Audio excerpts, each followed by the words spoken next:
Welcome. I'm Erik Fleming, host of A Moment with Erik Fleming, the podcast of our time. I want to personally thank you for listening to the podcast. If you like what you're hearing, then I need you to do a few things. First, I need subscribers. I'm on Patreon at patreon.com/A Moment with Erik Fleming.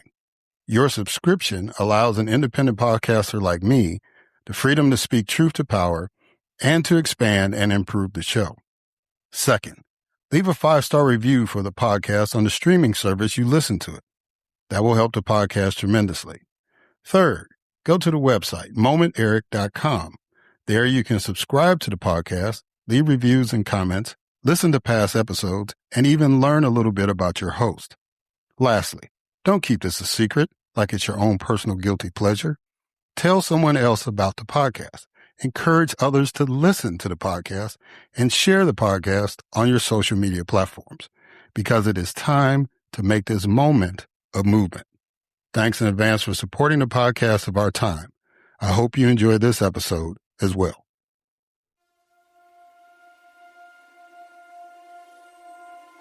The following program is hosted by the NVG Podcast Network.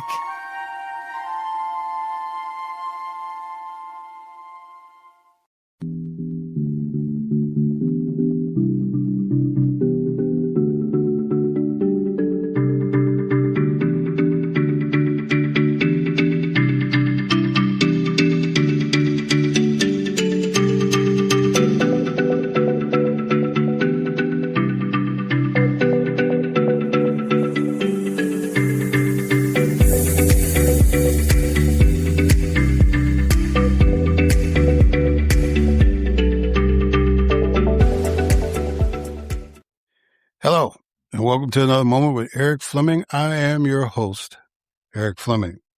And we're going from one extreme to the other. It's like we didn't have any guests last week, so you just got to listen to little old me rant and rave for about an hour.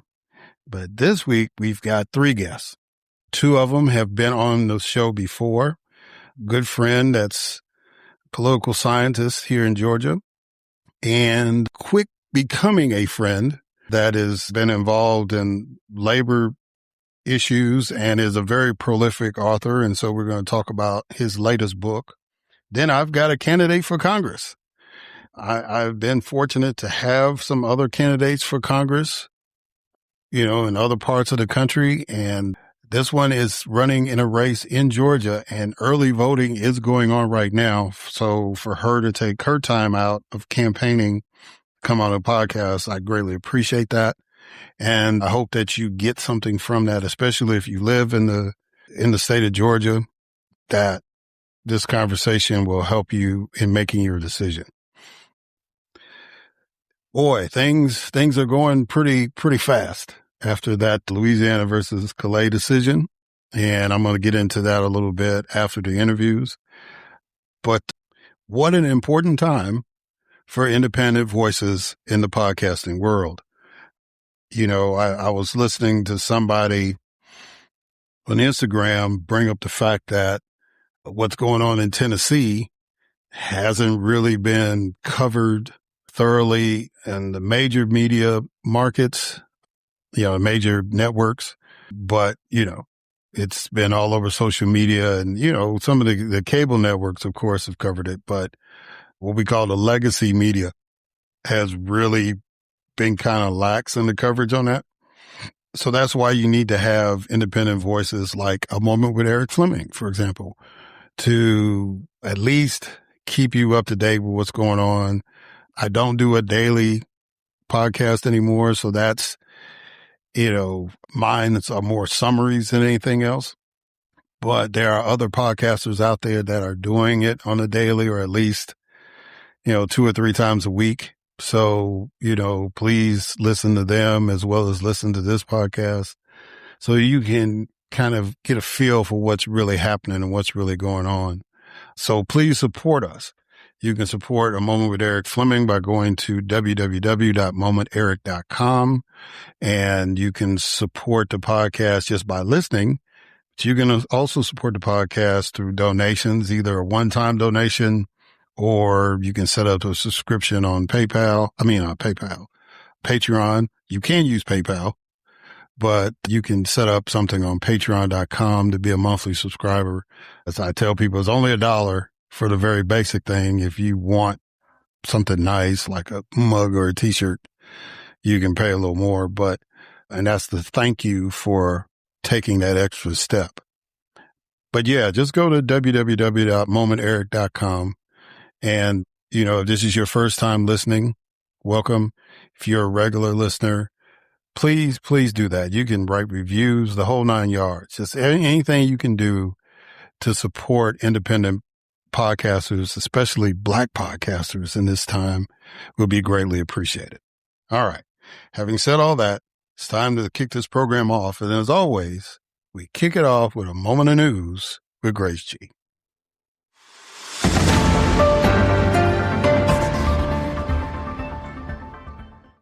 Thanks, Erik. The Virginia State Supreme Court ruled that the state's recent redistricting referendum was unconstitutional. Republican governors in Alabama and Tennessee called special sessions to draw and approve new congressional maps ahead of the midterm elections. Spirit Airlines has ceased operations after failing to secure a government bailout, becoming the first major aviation casualty of rising fuel prices and economic instability caused by the war in Iran. The U.S. Supreme Court issued an administrative stay to temporarily preserve nationwide access to the abortion pill via telemedicine and mail. Federal agents conducted a corruption-related search of Virginia Senate leader Louise Lucas's district office and business, following her prominent role in leading the state's recent redistricting efforts. Sherrod Brown won the Ohio Democratic primary to challenge Republican John Husted in a race critical for U.S. Senate control. Vivek Ramaswamy won the Republican primary for Ohio governor and will face Democrat Amy Action in the general election. In the Indiana Republican primary, Trump-endorsed challengers defeated 5 Republican state senators who had blocked his redistricting plans.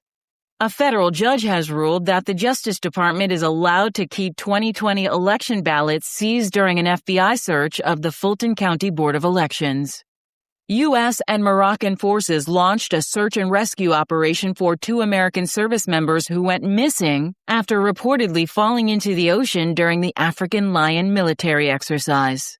A federal judge blocked the Trump administration's attempt to end temporary legal protections for Yemeni nationals. The Pennsylvania House of Representatives passed a bill to ban discriminatory member-only housing practices, closing a legal loophole that extremist groups use to establish segregated communities. And CNN founder Ted Turner died at the age of 87. I am Grace G., and this has been a Moment of News.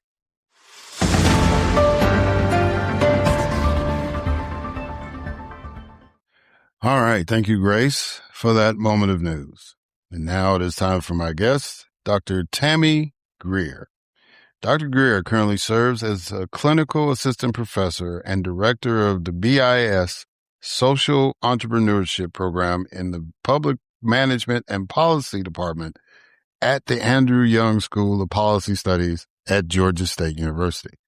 She has a bachelor's degree in criminal justice and a master of security management, both from the University of Houston downtown, as well as a PhD in political science from Clark Atlanta University, with focus areas in American government, including state and local government, urban politics, comparative politics, and international politics.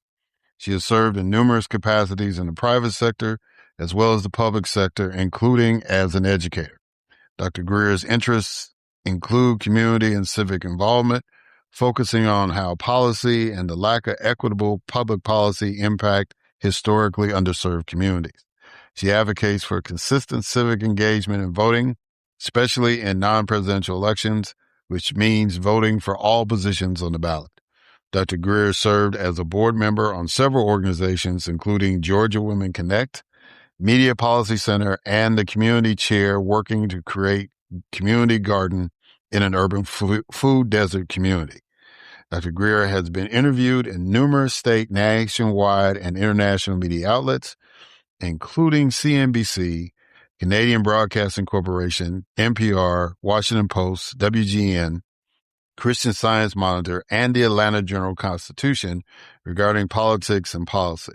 She is the author of the forthcoming book, Checks Without Change, Moving from Protest to Policy.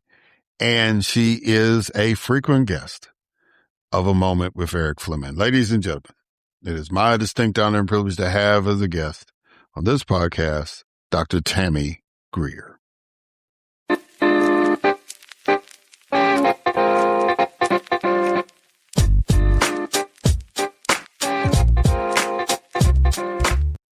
All right. Dr. Tammy Greer, how you doing, sister? You doing good? I'm doing well. How are you? I'm doing okay. You know, like I tell people, I do the podcast for therapy, so I think this is a good time to have some therapy going on. So I'm gonna do something a little different with you this time since you've been on before, but I do want you to respond to this quote because I thought this was pretty cool. You said policy shapes every issue our students care about. When they begin to see that connection, they understand they have a role to play in improving their communities. Talk to me about that quote.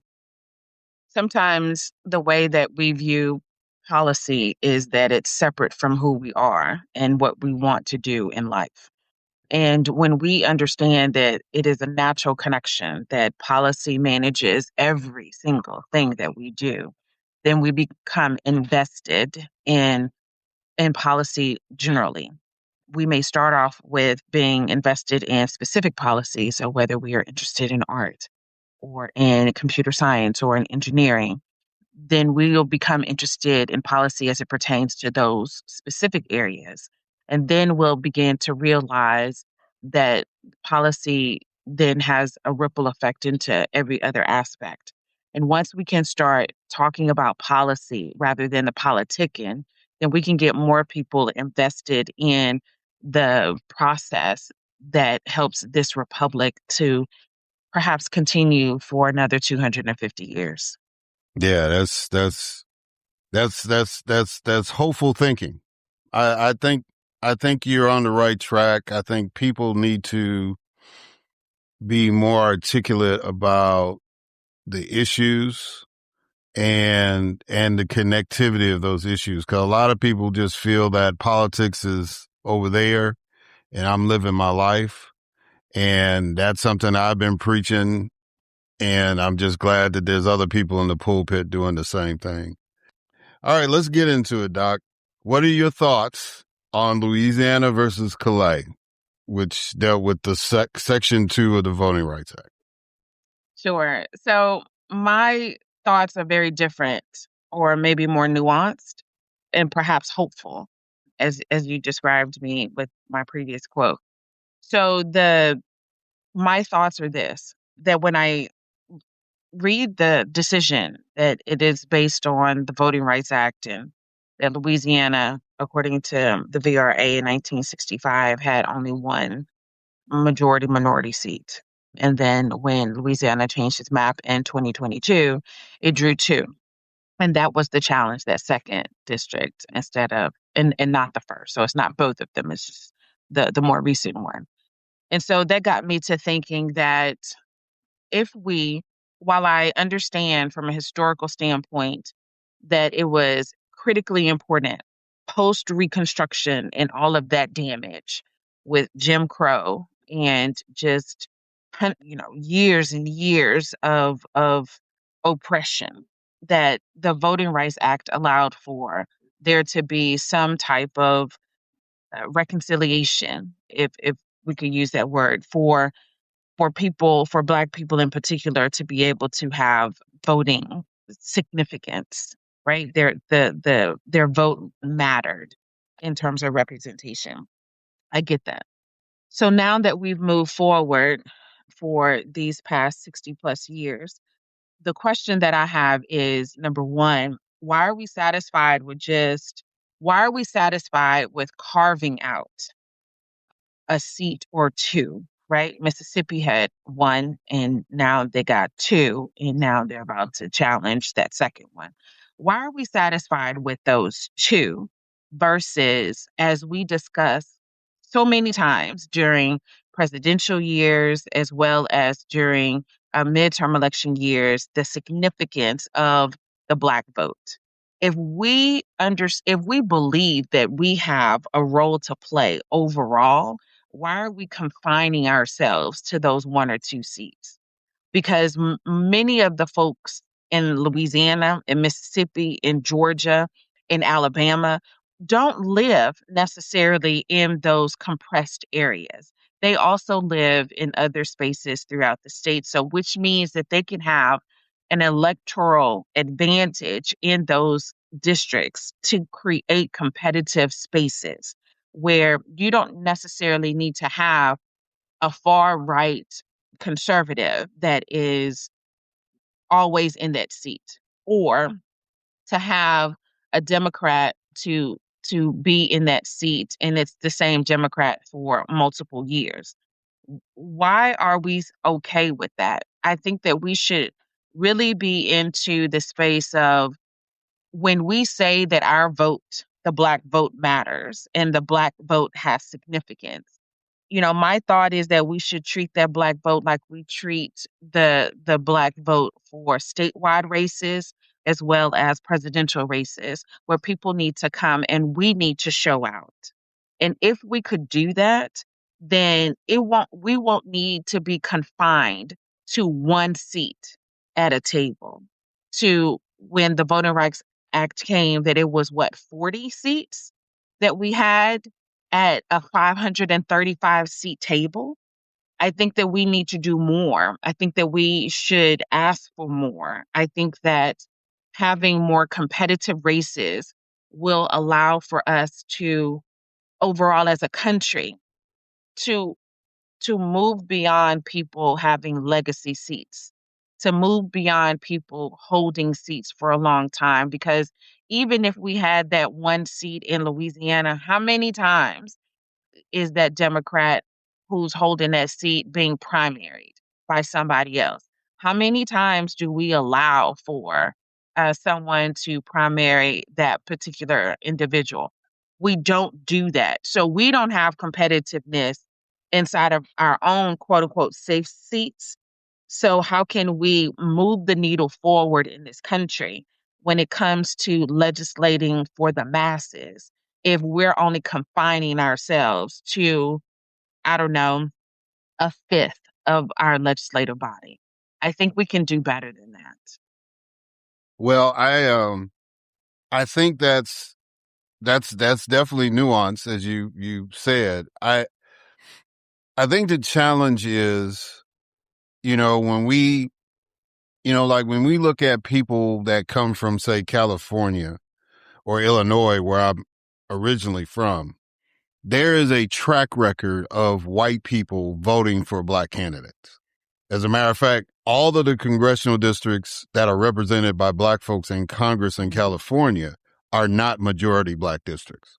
So that's, that's the ideal. That's the situation you're pushing, that it's like, we put a quality candidate out there and let the people decide. And if, and hopefully that person will win, and when you see states like Delaware elect a Black person to be the U.S. senator, that's the goal that you're pushing. But you and I are now here in the South.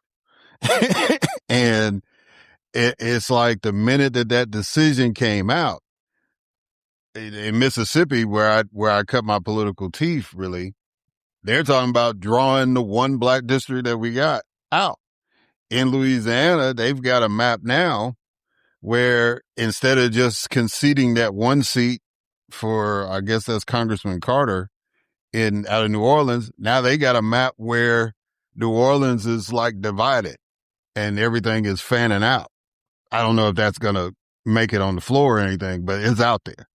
So it's like, the spirit of the Voting Rights Act was to deal with these southern states, because that genetic, you can call it genetics or whatever, but that tradition of not respecting Black votes or Black representation, that's why they had to go through the pre-clearance and Section 5 and all the other stuff.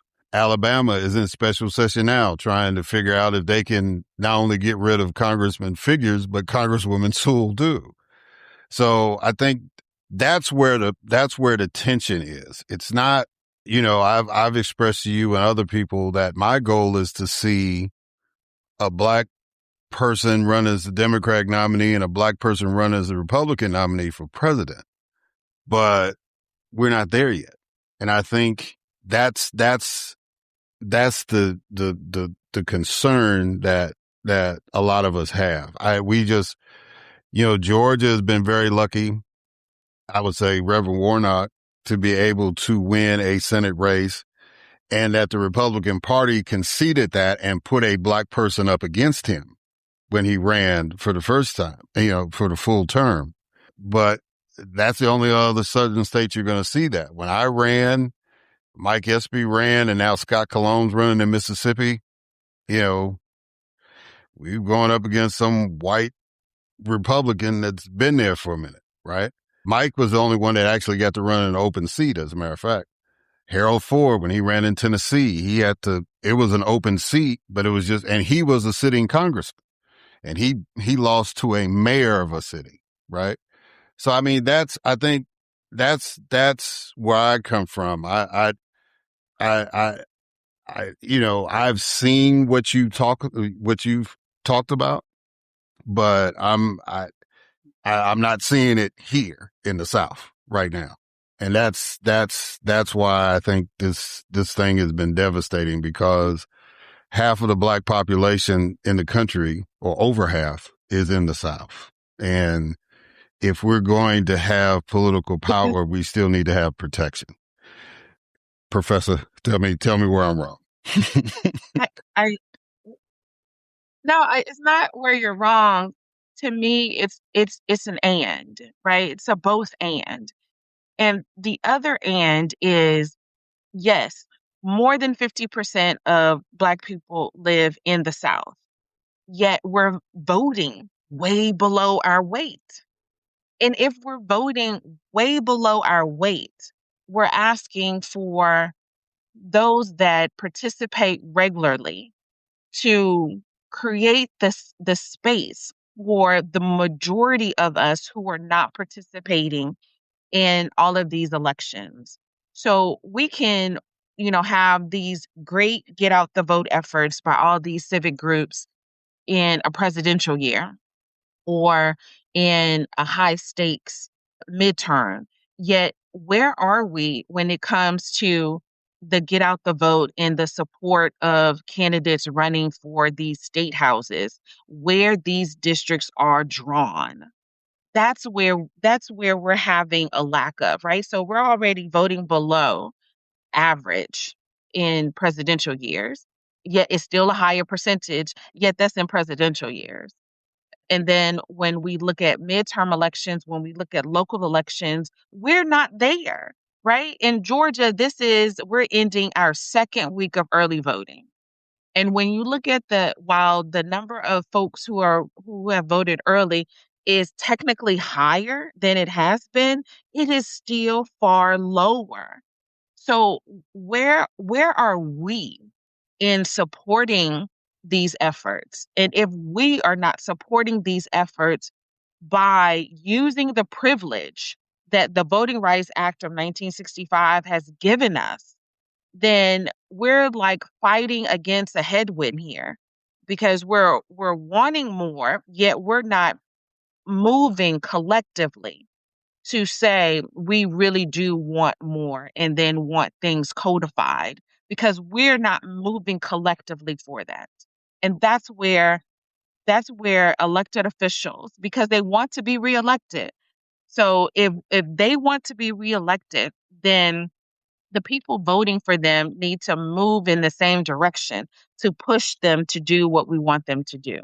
And sometimes we collective, universal we think that the people who are running for office or who are in office, like we're beholden to them. No, we have the ability to hire and fire them. And we don't do that. We let them off the hook instead of moving in the spirit to which we say we want things done. We have to move in that way. Yeah. Yeah, I agree with that. I think I sat in on that uh, Zoom call that they had this weekend, Win with Black Women, and I think the decision has kind of spurred them to do what you've asked them, what you're asking to do, is that put some focus in on, because there was a lot of discussion about not just focusing in on this election and getting turnout and all that, but also even staying focused for the presidential election in 28 and even the census in 30, because all those things are going to be important as far as getting the turnout and getting an accurate number. I think Stacey Abrams said that 90 million people didn't vote in the presidential election in 2024. And she said her mission in life is to get those 90 million people to show up. 96. It was 96 million? Oh, wow. So that's her mission in life, is to get those people, because they're already registered. We just got to get them to show up. 96 million people. Yeah. All right. So I guess we kind of talked about the impact is good. Well, so in the scenario I just gave you, the impact on Black representation, the New York Times put out a map, and I think that's what kind of got people stirred up. The New York Times showed a map of the current Black representation in the South. And then based on their reporting, they put out a map of what it's going to look like if all these states do this redistricting. And Mississippi's going. It was basically red till you got to Georgia, and then there was some blue dots right around Atlanta, and then it was red till you got to South Carolina. I think there was a blue dot there, and then you got to North Carolina, and there was a blue dot there. In Florida, it's like when that New York Times map came out and showed that basically all those Black districts except a select few are going to be wiped out. I think that's what really kind of stirred people. It was one thing to hear that the decision happened, but that visual kind of got some people going. So, and if they're going to do it to the congressional districts, then they're going to go in these state districts too. So what would be, I guess my question to you would be, what would be the impact if that nightmare scenario happens and we lose, those seats in the South, especially at the state legislative level? So what would happen is you would see that the map looks more like it did after the Civil Rights Act was signed, right? Where you saw the party switch from the South being predominantly old school, really old school Democrats, to them being Republican. And that's what you would see. Again, though, the variable that we're missing when we're looking at history and we're looking at today is that today we have the ability to participate in this system, whereas before it was inconsistent whether or not the law allowed for us to participate. So generally speaking, today we have that ability to participate, and because we do, the question that I am really pushing us to like sit in is whether or not we're using our privilege to participate as a voting member in this country.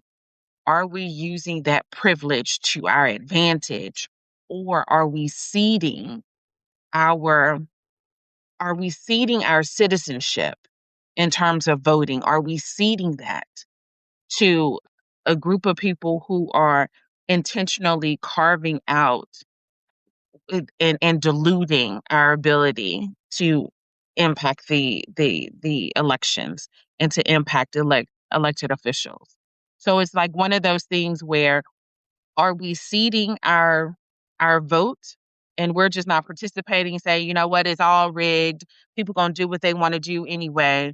And the people who are in office, they're all crooks and all of this other stuff that we tell ourselves. to make it easier for us not to participate? Or do we participate and then we push toward the things that we want? And if we're not doing that part and we're saying, well, I'm not going to participate anyway because it doesn't matter, then why are we really frustrated? Why are we angry? Like, if you opt out of the game, then how can you then talk about the plays that are being called?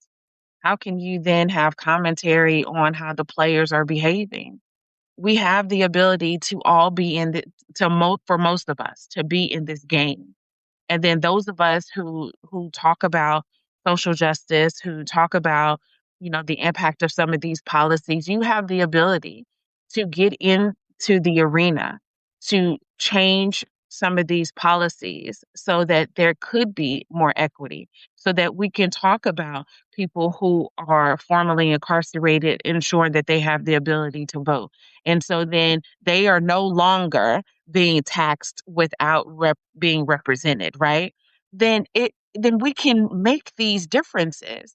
But if we're opting out because somebody changed the rules, then you're like seeding the game. I would I don't know how we can just sit back rather than forcefully being in this arena all the time, because they're not ceding their ground. When you think about it, if they get a win, they're not sitting down. Why do we get a piece of a win and sit down? We cannot sit down. We have to be creative. We have to understand the structure and function of government. We have to understand these laws and how these laws are created and the impact of them. We have to be in the arena at every level, at every corner, all the time, and work toward this. And we cannot only have certain people or 10% of the community doing all of this work and then complaining that stuff isn't done. I don't see how we benefit from that. Yeah. Are you surprised that Governor Kemp has not gotten on the Southern redistricting train? No, I am not surprised. It is on brand. It makes sense for Georgia because, number one, as you said, that the economic power that Metro Atlanta has, it helps to run the entire state. We also have to fully appreciate that Black folk live all over Georgia. So there may be some concentrations in Metro, and there's concentrations along the fall line or the Black Belt or the Cotton Belt, whatever one you want to call it, right? There's a concentration there. There's a concentration in South Georgia. So, to do that is to put additional, depending on how you barbecue. So my daddy used coal. So put more coal on there to make it hotter politically in the state. So if the governor were to do that, then that would make a whole bunch of people angry. And it's already thought to be a midterm that is going to, be a major win for Democrats in the House of Representatives, and very well could be in the U.S. Senate. So you're going to put more political pressure on these spaces where you also could have some Republicans to lose their seats in the state house and the House of Representatives on the federal level, on top of gas prices, on top of inflation, on top of high groceries, on top of people feeling some kind of way about the war in Iran, all of these things. And then you want to redistrict on top of that. You're wishing for your state to flip if you do that.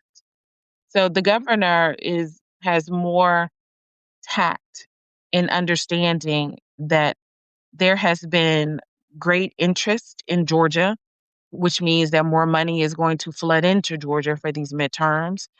The governor also knows that there has been increase in participation by some of the voters, as well as to your own point about people moving from other areas across the country into the South and having more understanding of their power of the vote, and so they participate more.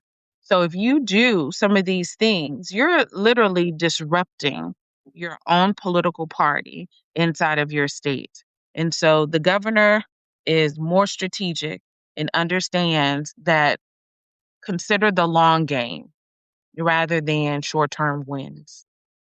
So, okay, like you said, the early voting has started. How are the races for governor and the other statewide shaping up from what you can assess? So many of our races, of course, are going to go into a runoff because there are way too many candidates in for each side for the different races. So if you have all of these folks running, it is highly unlikely someone is going to get 50 plus 1% of the vote, right? 50.1% of the votes. It's highly unlikely. So because of that, then we can anticipate going back to the polls in June for a runoff. And, on the one hand, it's healthy for our form of government to go through these folks and to let them make the case for it and to talk to as many people as possible because that's what it's supposed to be about. On the other hand, elections cost a lot of money. So these counties are spending tons and tons of money doing these elections. So if we have our primary, which we have going on right now, plus the runoff, plus the general election, and if there is a runoff in the general election, depending on if independent parties are on the general election ballot, then there's just a lot of money that's going to the election. So it'll be very interesting. There seems in some of the races seem to be enthusiasm for some of these statewide races that I don't think has happened before. So I'm thinking of like the Supreme Court, Georgia Supreme Court. I'm thinking of the Secretary of State. I'm thinking of Attorney General. Like those races tend to have more interest from the Democratic side in particular to run against an incumbent Republican. Yeah. So, yeah, I'm glad you brought up the Supreme Court race because, that's something that a lot of people are watching, especially with Jen Jordan and Miracle Rankin running. Mhm. It's going to be interesting to see how they fare because this is their election. This is not this the winner of on May 19th. They're going to be on the bench. But all the other folks have to go through that scenario you were talking about with the runoffs and all the way to November. The way I'm looking at it on the Democratic side, it looks like Keisha Lance Bottoms and Jason Estevez edging out Duncan for the runoff. And on the Republican side, I think it's Burt Jones and Rick Jackson. Do you kind of feel that same way, or you think Duncan is doing better than what we're seeing? Well, Duncan is doing better. I think that so one of the question I have to all the political strategists I know, to all of the political heads that I know, is you can win your primary. Do you win the general election? And the question for me is, or from me to everyone is, are these folks on the Democratic side, are they able to win the general election? Because we've been winning primaries all day for 30 years. You've been winning primaries. How does that turn into a general election win? And if we are interested in just winning a primary, then okay. if you're interested in governing, then you need to win a general election. And so are we choosing people that are able to win a general election? I'm curious about that. And in the primary, are we choosing people that we closely identify with, or are we choosing people that can win a general election? That's a hard decision to make. Well, I don't, most people are going to vote for people that they know or they feel comfortable with. As George Bush would say, I don't think there's a whole lot of strategery in that, but yeah, because that question came up when the two Stacys ran against each other a few years back. It was like, a lot of people were like, yeah, we like Abrams, but maybe Evans has a better shot to win. But that goes back to your initial statement that if there are quality black candidates running, then we should believe that we're voting for somebody that can win in the general election. And, people can make the argument that Jeff Duncan, he's been a Republican statewide elected official. He's seen the light. He's coming over to the Democrats and all that. And, people make the argument he's got a better shot to win. But if we believe that either Keisha Lance Bottoms or Jason Estevez or any of the other folks running are better people, then we have to believe that if we vote for them, that they're going to be the next person to sit at the governor's mansion. So I don't know. I mean, I've dealt with that in Mississippi, and it's just, I've heard all those arguments. I just think that, the beauty of the system is that people vote for who they like and who they believe in. And, you just take your chance. Just like the Kentucky Derby, you just take your chance. I wouldn't have put my money on Golden Tempo, but because of the history, I'm glad Golden Tempo won. But yeah, it was like 30-1 odds. So I wasn't going to vote. I wasn't going to vote. I would support Golden, put my money on it. I was going with the Renegade because Renegade was like 6-1. So I was like, okay, let's go with that. So I think people kind of look at it in that way. They go with their favorite and who they think can pull it off. So I always think people have that hope, but, and they don't try to get into the weeds like you and I would do. And yeah, we'll just see what happens. All right. So I want to ask you about one more race and then try to start closing it out. What is the impact of David Scott passing away on that Georgia 13 race? So the congressman had a long history and resume and accomplishments that are and were needed for the time. And that was, a tragic end to the timing, all of it, right? Him not being well. It was devastating to the district and it's devastating to the state of Georgia. It appeared to me that, excuse me, before his passing away, that the race looked to be competitive before he passed away. It seemed to be competitive.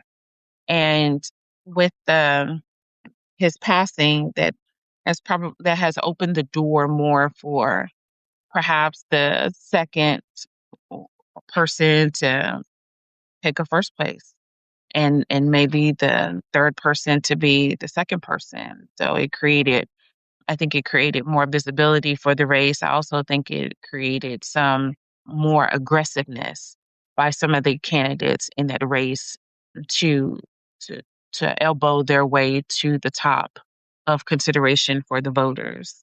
Yeah, that's where I think that went.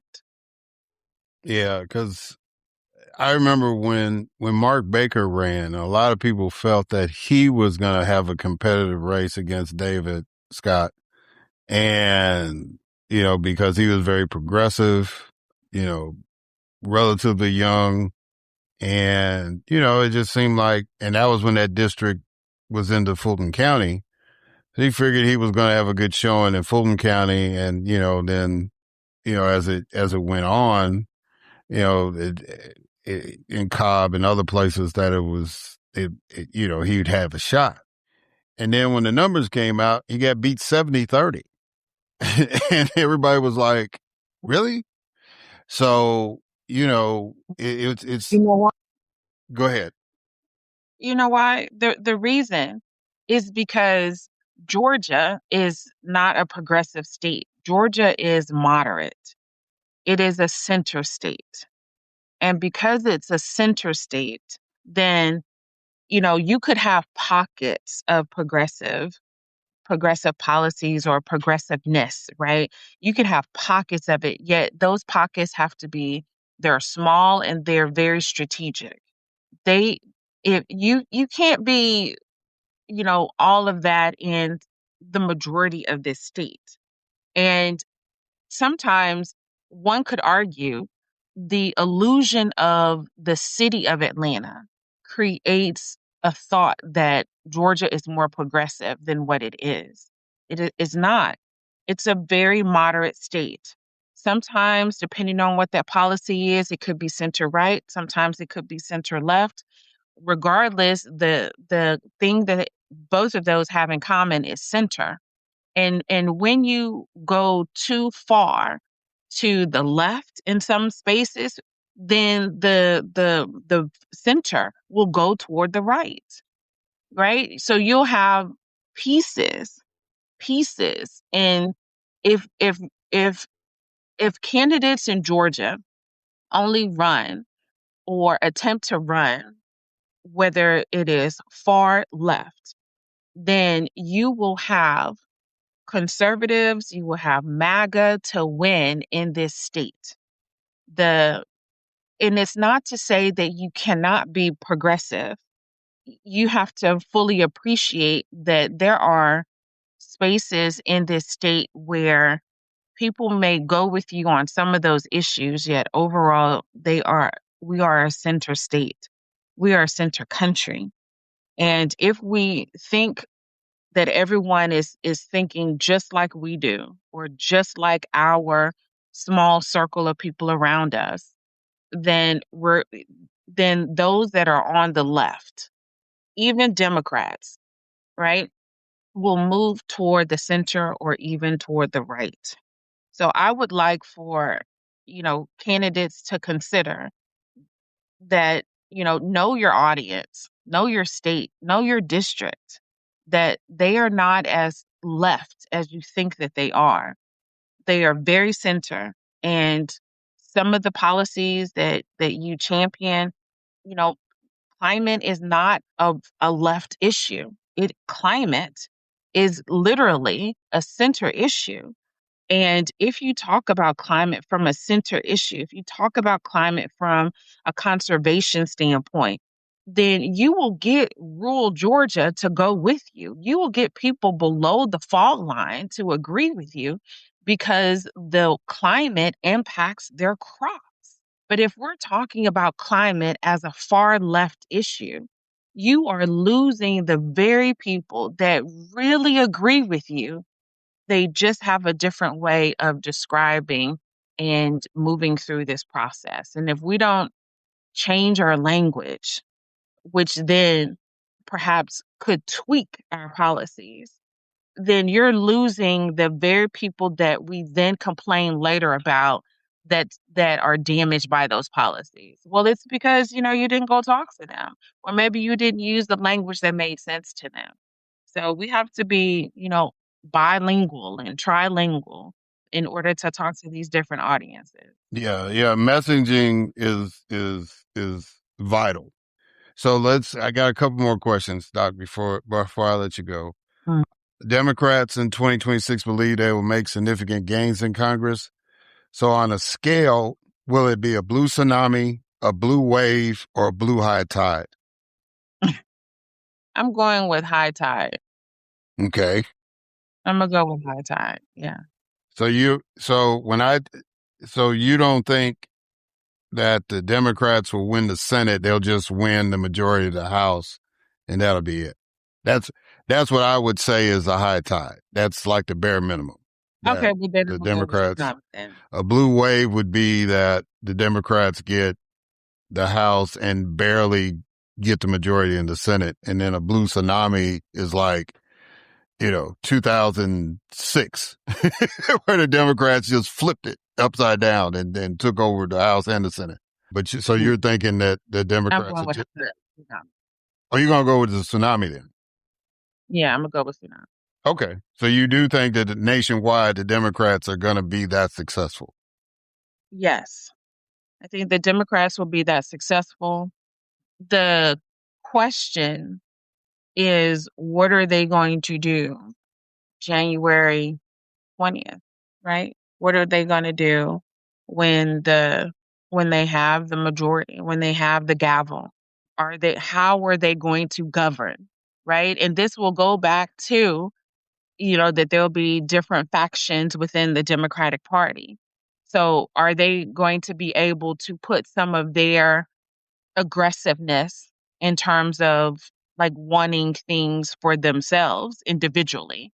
Are they going to be able to put those things aside and then move in a direction that makes sense?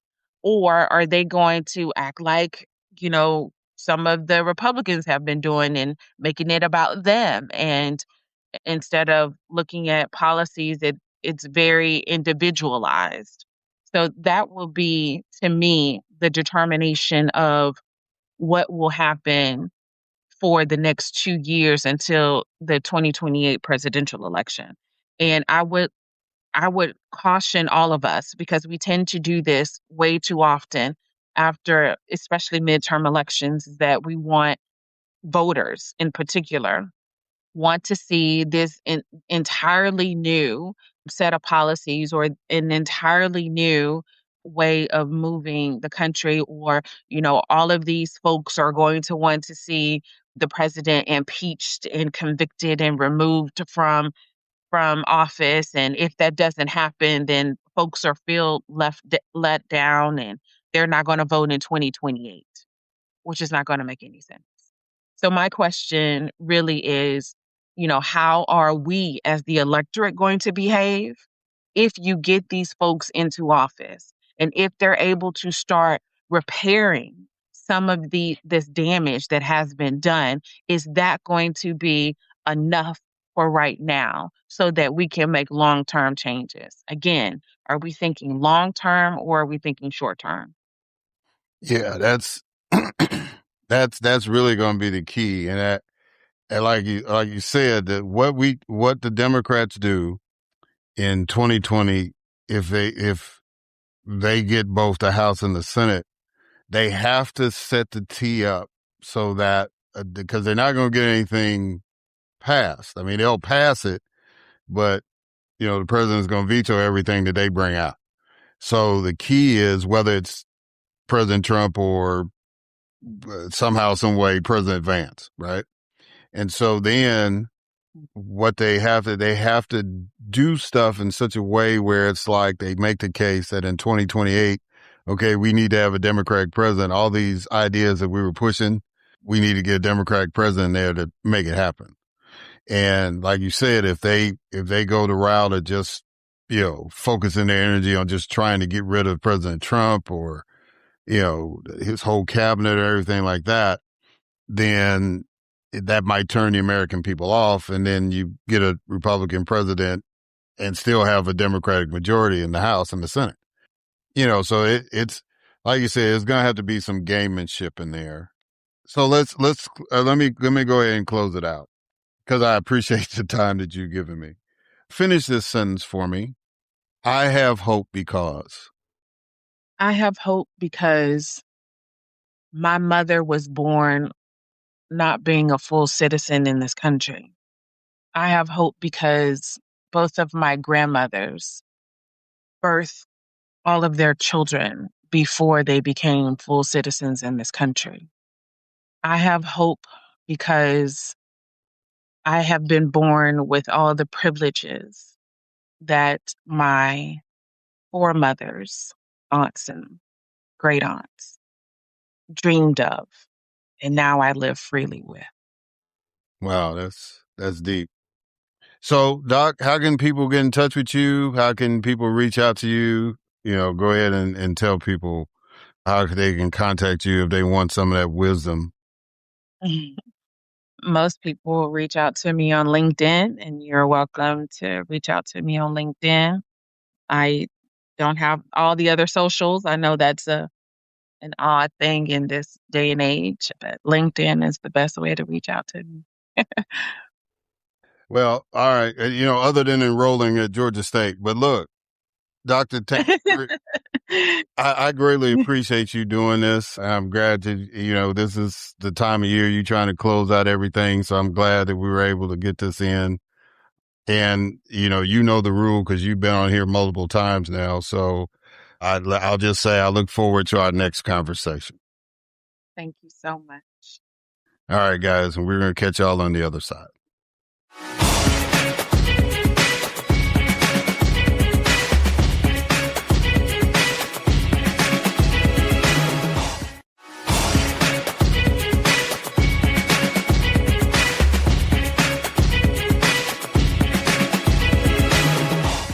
All right, and we are back. And so now it is time for my next guest, Les Leopold. After graduating from Oberlin College and Princeton University School of Public and International Affairs, Les Leopold co-founded and currently directs the Labor Institute, a nonprofit organization that designs research and educational programs on occupational safety and health, the environment and economics for unions, workers, and community organizations. In addition to Wall Street's War on Workers, he is the author of Defiant German, Defiant Jew, Runaway Inequality, How to Make $1 Million an Hour, Why the Financial Elites Get Away with Siphoning Off America's Wealth, The Looting of America, How Wall Street's Game of Fantasy Finance Destroyed Our Jobs, Pensions, and Prosperity, and What We Can Do About It, and The Man Who Hated Work and Loved Labor, The Life and Times of Tony Mazzucci.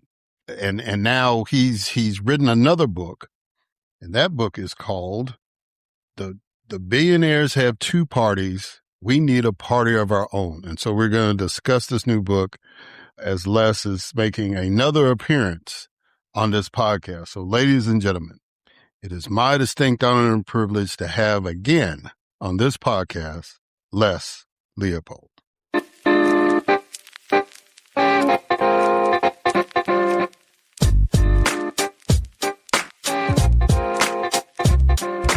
All right, Les Leopold. How you doing, my friend? You doing good?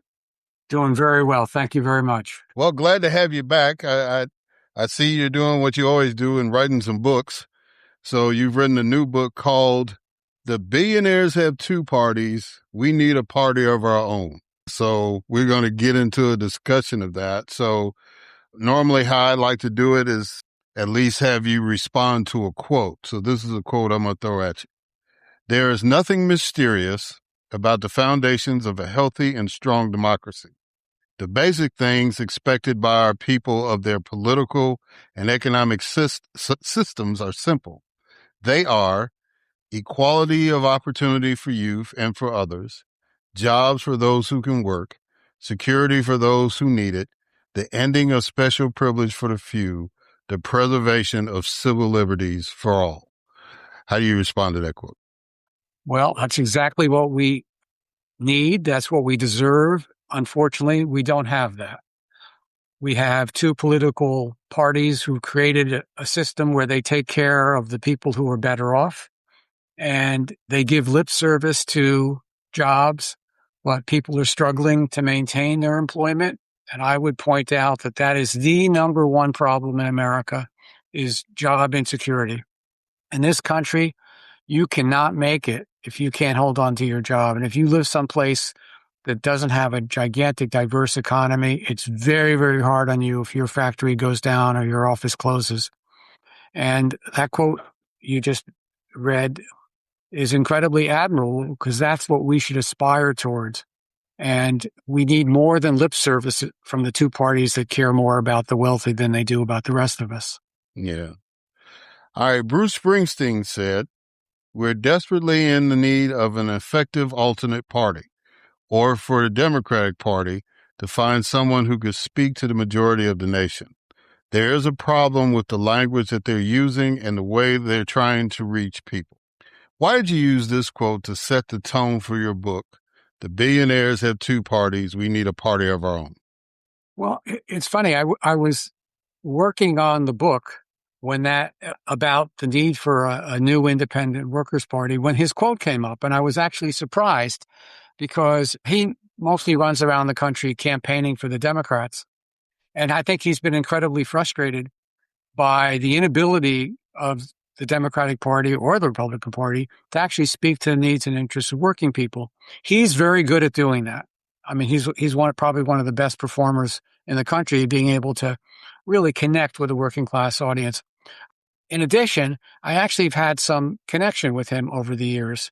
I got involved in a plant closing struggle in his hometown, Freehold, New Jersey.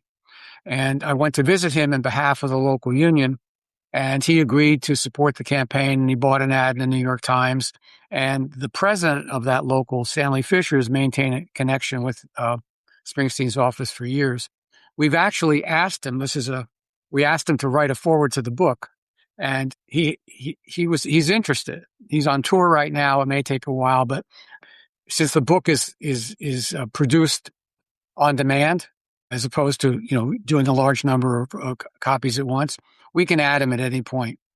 But I think he's onto something. The guy's always had a feel for where working people are. And he senses that there's just tremendous political alienation out there. And he knows it's dangerous to not have a political entity that working people can gravitate towards. I think it is very dangerous. And he senses what I sense. And so I added him to the book at the beginning of the book because I was writing it already. I thought, okay, listen to the boss. He's got something to say about this. Yeah. Does the recent Supreme Court ruling, Louisiana versus Callais, strengthen your argument that there needs to be another viable political party in American politics? Well, I think it reflects the problem. The problem is not worrying about districts that are purple or blue. It's worrying about the 130 congressional districts that the Republicans win by 25% or more. These are not, the Democratic Party in those districts are basically dead.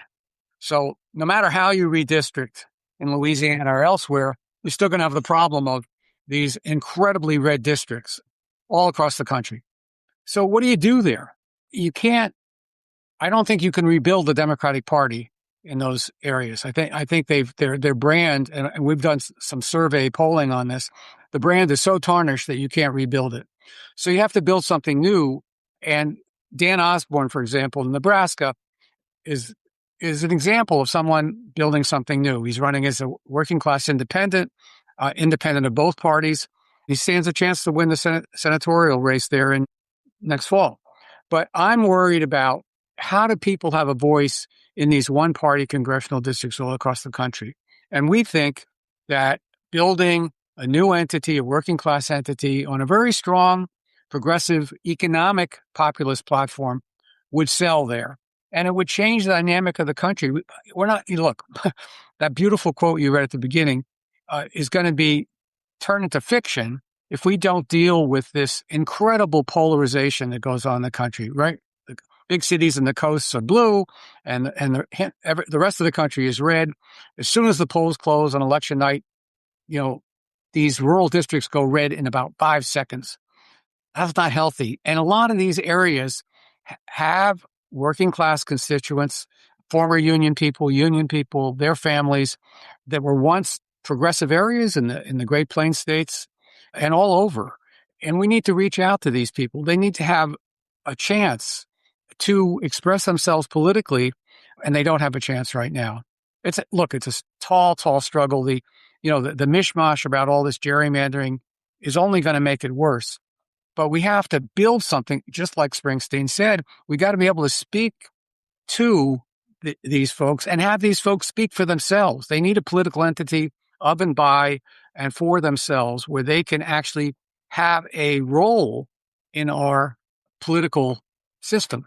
Right now, they're dropping out, or they're throwing a vote for MAGA or something. But really, most of them are just kind of dropping out. They've given up hope. They see that most of the politicians in Congress are rich people who don't reflect their point of view. And by the way, our surveys show that these people are not Neanderthals, even on social issues, that there's been a tremendous liberal increase amongst white working class people all over the country on issues like gay marriage, on issues like immigration. There's been a really liberal trend, but that's not their main issue, right? Their main issue is how do you survive economically?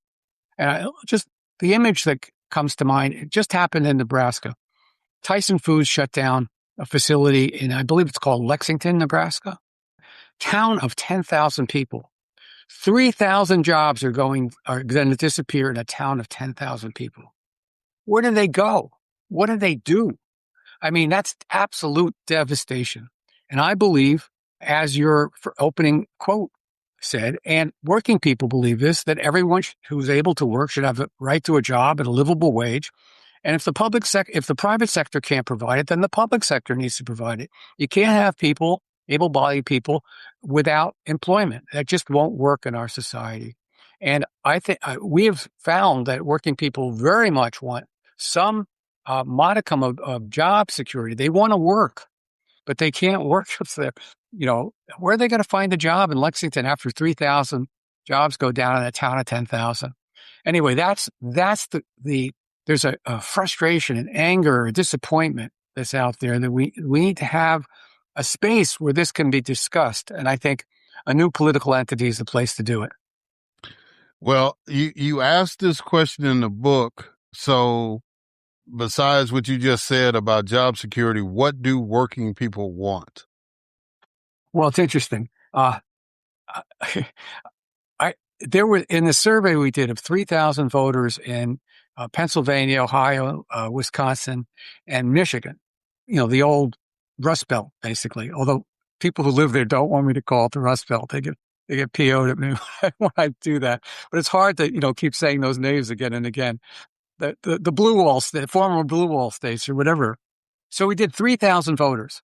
And there was some space at the end of the survey. And I threw in this question. I said, would you support a new independent political entity called the Independent Workers Political Association, independent of the two political parties, that would run independent candidates on just four issues? And here were the four issues. One was the right to a job, a livable wage. If the private sector can't provide it, the public sector shall. A very radical proposal. Number two, any corporation, large corporation that gets government money cannot conduct compulsory layoffs. All layoffs will have to be voluntary based on financial packages. The way they do it for white collar employees, and executives. That was the second one. The third was raise the minimum wage to a livable wage. And the fourth plank was stop price gouging at pharmaceutical companies and food companies. That was it. So I took bets with my colleagues. What percent of people would actually support this? I thought it would be about 20%. It came back at 57%. Eric, think about that. And this is an entity that they never heard of, that doesn't even exist, right? 57%. And if you looked at it by age, those 30 and under supported it 70%. So people are ready for a very strong, forward-looking, progressive economic platform that protects their jobs, their livelihoods. Affordability is not enough. It has to be affordability plus real job security or alternative jobs if a plant goes under. So people are ready for that. And we surveyed that in a variety of different ways. And I was stunned that people gravitated toward this very new entity with basically a radical progressive populist proposal. People are ready. And I say this to my progressive friends.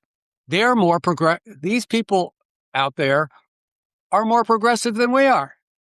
we're still fumbling around, around the edges and don't want to sound like, trying to be influential with the Democrats and the mainstream, et cetera, et cetera. And we're trying to curb our sales. They're saying, no.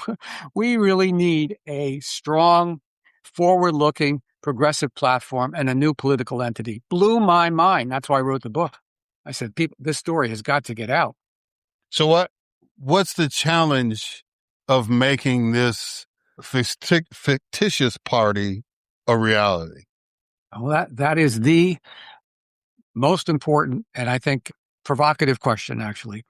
It's going to be difficult, and I have to play a different role than what it's going to need to get it off the ground. It needs an anchor tenant, and an anchor tenant to me means a large influential union like the United Auto Workers or the Teamsters or communication workers or a bunch of them coming together. We're a long way from that. Right now, they are so overwhelmed by collective bargaining issues and organizing, et cetera, that they can't imagine getting involved in anything other than, pushing the Democratic Party towards a labor direction. But that's what we're going to need. In the meantime, however, groups like ours can do education, national education. And the model that I'm looking at is something that was set up in 1947 by A. Philip Randolph and Walter Reuther, and from the United Auto Workers, and A. Philip Randolph from the Sleeping Car Porters Union.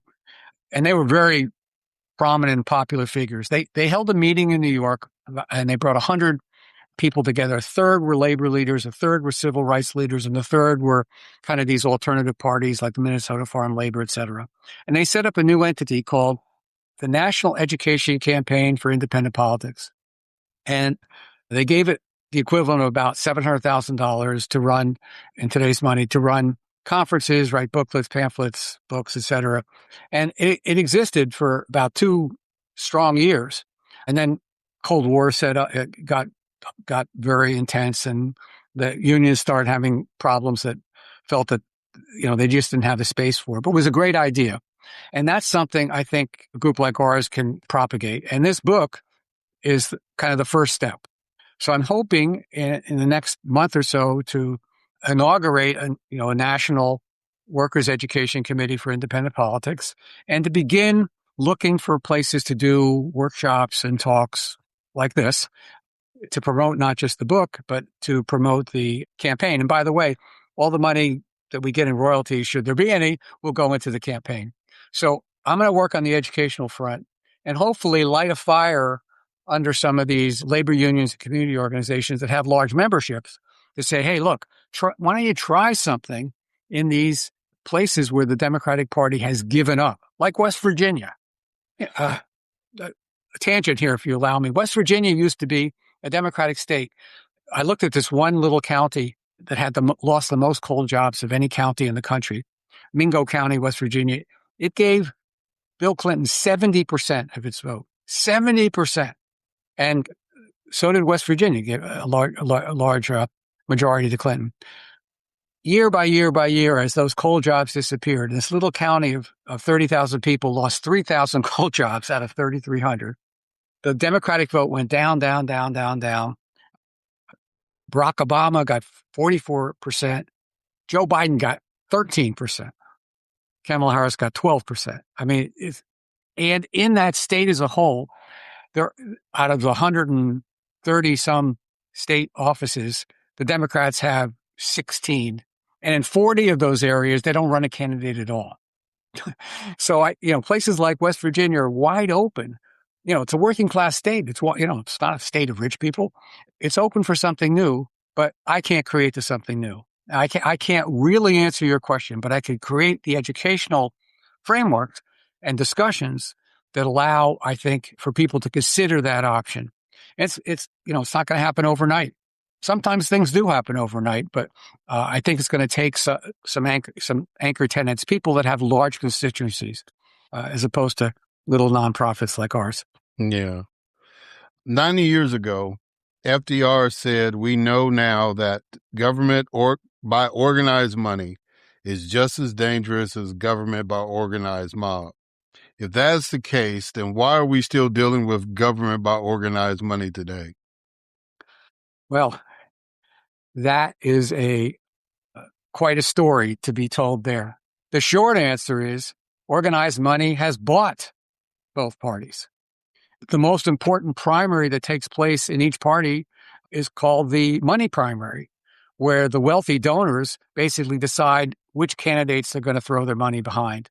And I was stunned that Kamala Harris went out of her way to go to Wall Street to meet with, 40 rich executives during her campaign. At the beginning of her campaign, you would think she'd want to go to kind of, working class Michigan or something to start a campaign. Why go to Wall Street? Because they have because of Citizens United, they can give basically unlimited amounts of money. So we've let the government, the political offices, in a sense, go to the highest bidder. Not always, but most of the time. I think it's something like 3% of Congress people come from working class backgrounds, and the rest are well off. So we've let it get out of control. Roosevelt was right. Roosevelt also said virtually what you said in your opening quote about people free from hunger, free from want. People basically had the right to a job, and he went out of his way to create them. You can see the change actually right around the Clinton administration. The era of big government is over. That marked, they made a conscious decision. And I know some of these people. They made a conscious decision that they were going to compete for the wealthy. They weren't going to just leave the wealthy in the Republican Party. And the whole deregulation of finance was a way to appeal and appease the folks on Wall Street. And what they gave up on was the actual creation of jobs when people were in need. Even Jimmy Carter in 1978, and this was after the whole, fiscal crisis in New York City, and there was a recession going on. He created and supported legislation that created 780,000 public sector jobs. 780,000. Has anybody done anything like that? Shouldn't we have done something like that in Appalachia when all those coal jobs were disappearing? How can we let those people just hang out there with nothing? Do you know what replaced those coal jobs in that little county, Mingo County? This is like, it makes you want to cry or scream. Opioids. 2 drugstores set up opioid prescription mills. And they put out more prescriptions than the largest drugstores in any of the big cities across the country. There were cars lined up from a 5-state area to pick up their opioid prescriptions. That was the replacement for coal jobs. You imagine how people feel about politics when they see that's what's going on around them, that they become basically, a drugstore for opioids. So yeah, there's a big vacuum to be filled. And right now, we're not challenging the 2 billionaire parties, and they're going to the billionaires are going to get away with controlling both of them. So in the book, you said that Obama was no FDR. Kind of expound on that. It's really interesting. When Obama came into office, I was a big fan of his. I thought, geez, I wonder if I could become one of his speechwriters or something. I was arrogant at the time, I guess. But what happened was he faced the same crisis in a way that FDR faced. And he knew that he had the power to tame Wall Street. But his advisors, he happened to take in a lot of Wall Street-oriented advisors. And they said, no, you can't do that. You can't put any of these guys in jail. You have to support them. And he ended up supporting the revitalization of Wall Street at the expense of Main Street in a way that I think even he, I'm sure, does not feel great about. And then he fell into the trap of austerity, where he was starting to negotiate with the Republicans to cut back the federal deficit again at the expense of Main Street. And then he made the final mistake, I believe, by supporting another free trade agreement, the TPP, the Trans-Pacific Trade Agreement, and working people hate these trade agreements. So he had all the potential, I think, to be the next FDR. He had the charisma, he had the smarts for sure, and he had great instincts. But the only thing that he really tried hard on with the Obamacare, and I'm sure he wanted to do more than that. But when it came to taking on the big boys, he kind of blinked, and working people turned on him, which was a shame because we see what's happened in its aftermath. Yeah. So, and that kind of leads into this perception, right? So you make the claim that working people, and you stated it earlier, are far less racist and sexist than they were in 1968. Now, as a black man that grew up in a union city in Chicago and has spent most of his adult life in the South, my lens would think that that's kind of a low bar because it's like I've dealt with people in Mississippi and Georgia, and I'm like, yeah, they're not as bad as they were when Dr. King was walking around, but they still got a long way to go. Kind of talk to me about why that's important for not just Democrats, but any politician to pick up on. Well, I see what you see. I'm not a black man, but I certainly understand that, we're not living in nirvana when it comes to race relations or at all. But the one tragedy we're facing that's slowing down our ability to get over that hump, to raise the bar from the low bar that you just described, are trade unions. It's the one place where solidarity is key. You can't hold your union together if you don't have solidarity, and you cannot allow discrimination of any kind. You just can't. Solidarity does not mean bringing together everybody that agrees with each other. It's bringing together people that don't agree with each other. And what happens is when trade unions are functioning properly, especially in this kind of environment, they have an anti-discrimination clause that they put in every contract. And people actually have to work together. My wife teaches, there's this interesting program, a college program in New York with IBEW, electrical workers. The apprentices have 900 of them a year have to go through, they have to get a 2-year college degree to become a journeyman. So this program 30 years ago was lily white. It was building trades. And these are good jobs, electrical, big skyscraper type electrical work.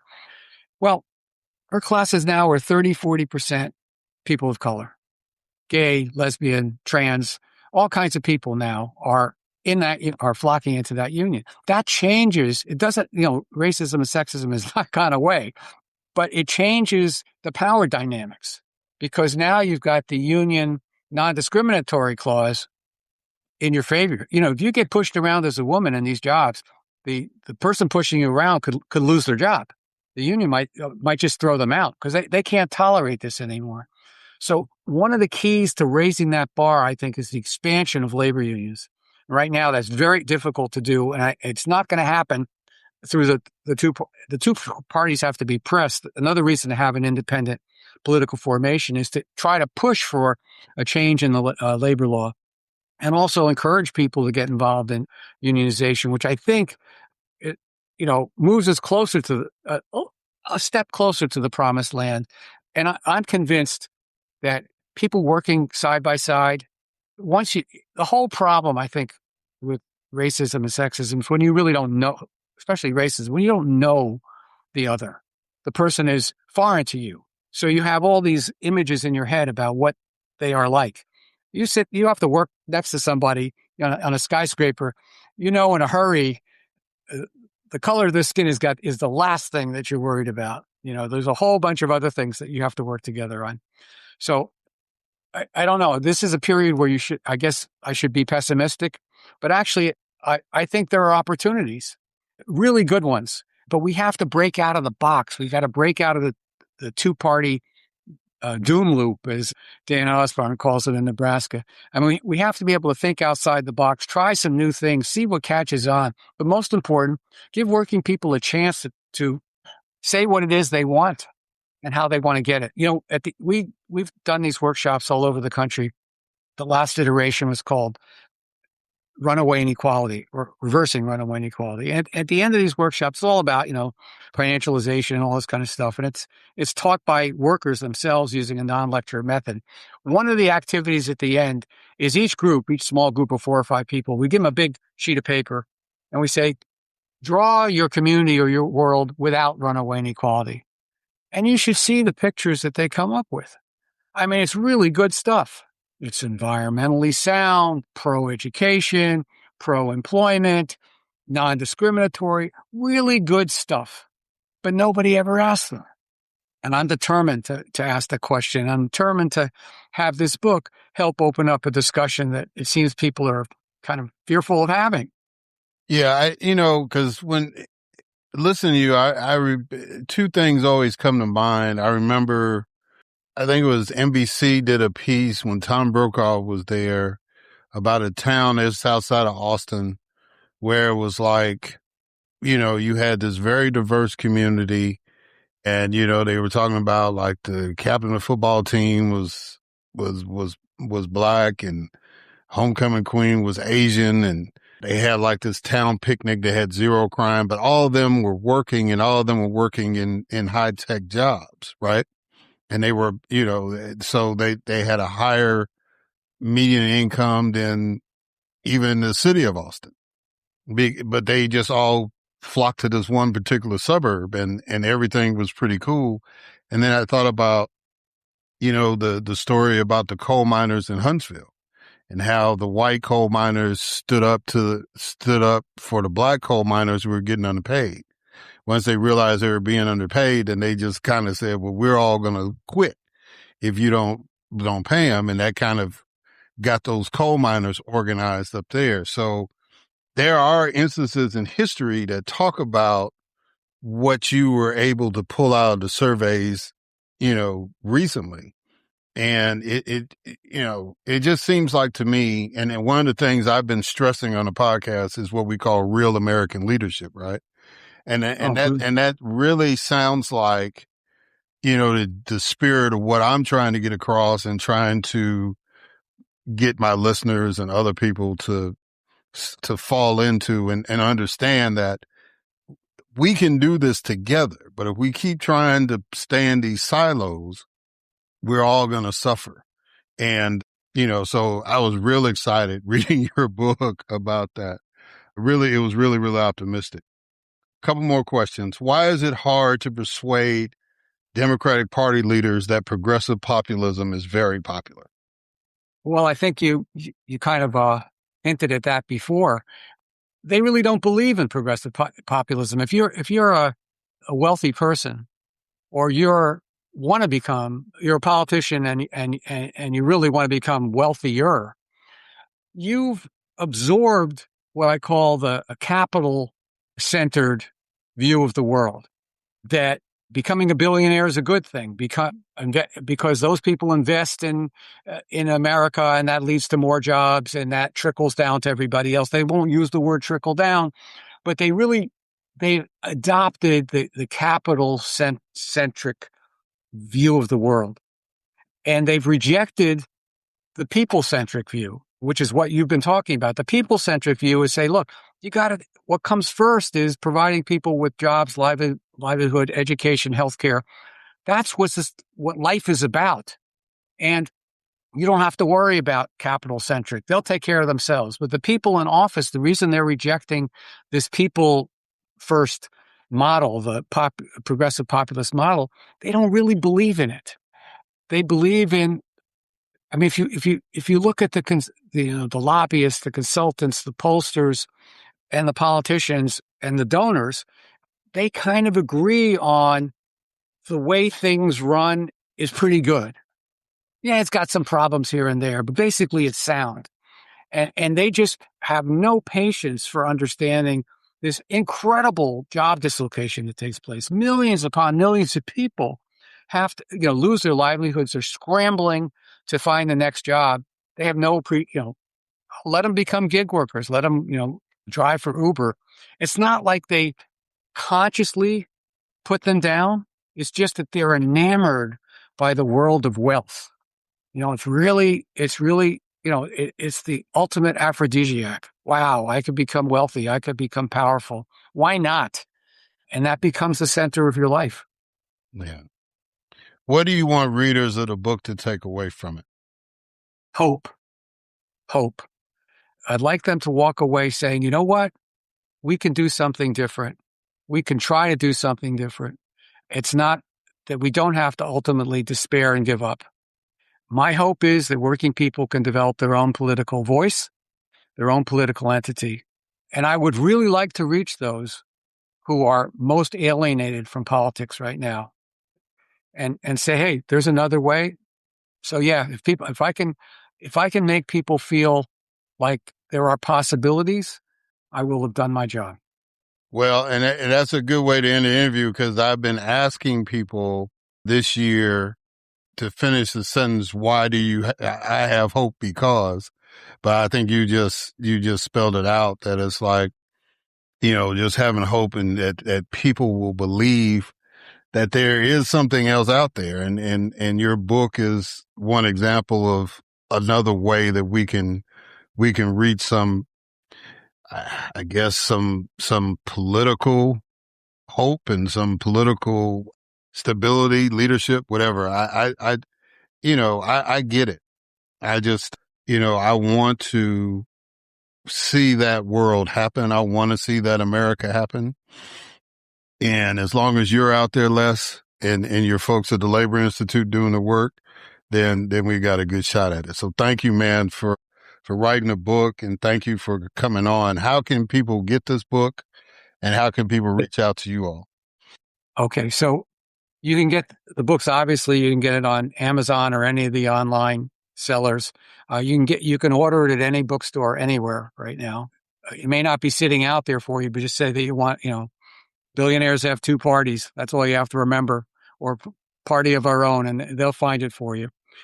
I hate to say this, but Amazon is actually probably the best way to help me promote the book. That turns to be the center of the universe right now for book promotion.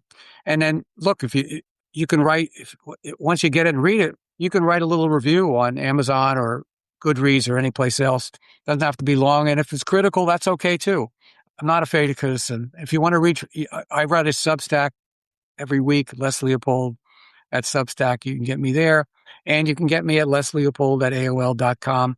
I answer all my emails sooner or later. And I'm open to comments and criticism, because that's what, this whole dialogue is about. And my hope also is extended by programs like Erik's. I mean, this is a really positive endeavor. Unfortunately, I have to book it a year in advance, but I would raise my hand to get on for next year. Anyway, I really appreciate the opportunity. And if people listening can help support the book and move it forward, like I said, all the money goes back into the education campaign, hopefully a virtuous cycle. Well, you have taken advantage of the rules, so you know how it goes. Anytime you write something or you got something to say, you know how to reach out to me and make sure that I can get you on. So, and I enjoy talking to you. And like I said before, I enjoy the commitment to the work that you're doing. We gotta get something better than where we're at. And I think if nothing else, I think this current political climate we're in should give us the foundation and the motivation to build something better down the road. So again, Les, thank you for doing this, and thank you for being on the podcast. And thank you for all you're doing. All right, guys, and we're going to catch y'all on the other side.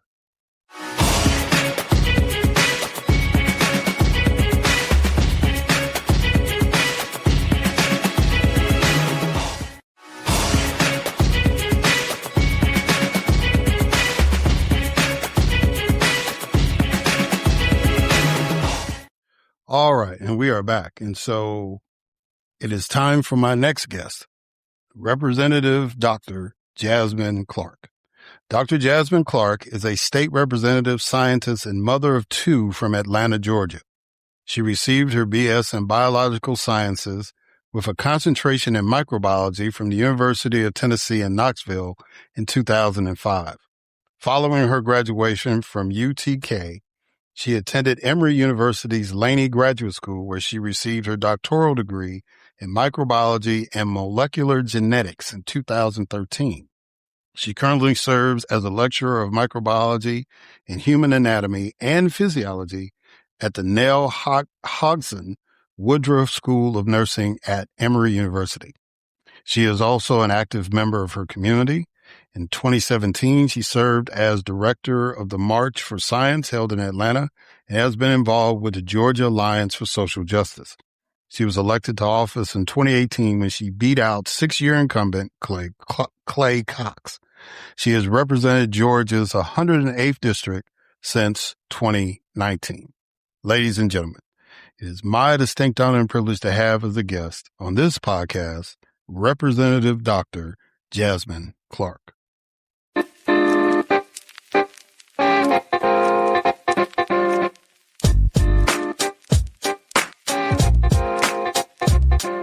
All right.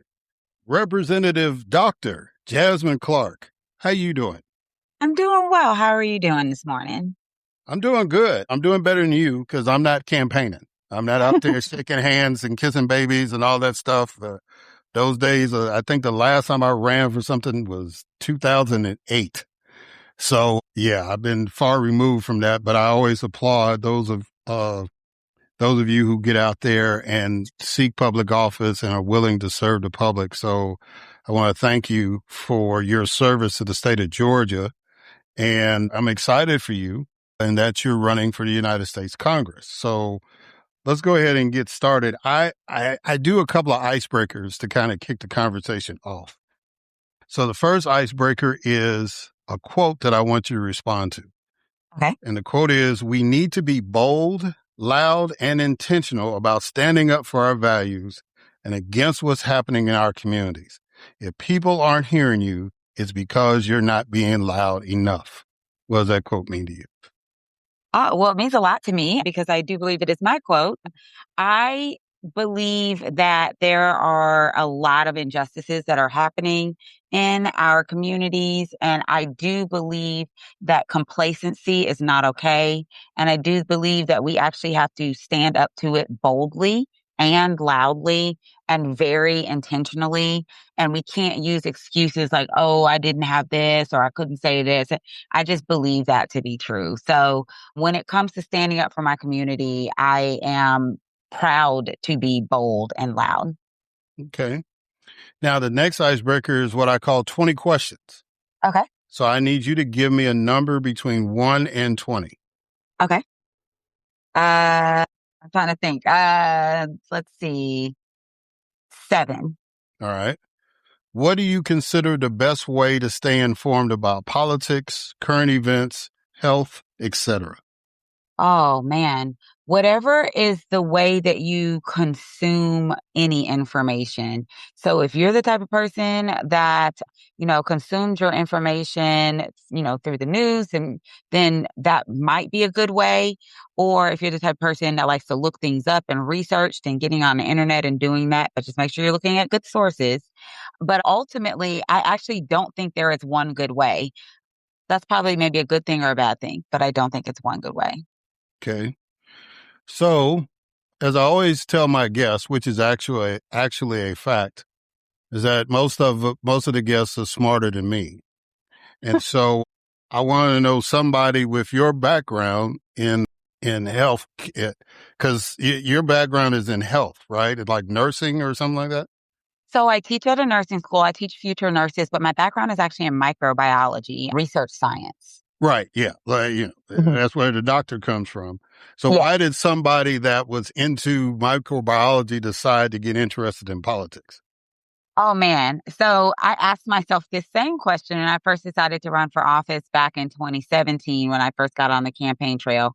And the truth of the matter is, I was really concerned with the people who are in charge of our country, the people in leadership, the people in charge of our state, really being okay with the misinformation and the disinformation. So I decided to run for office back in the day. This feels so long ago, but this did happen back in the day when Kellyanne Conway, who was a part of Trump's administration, was going around telling people that they were entitled to their alternative facts.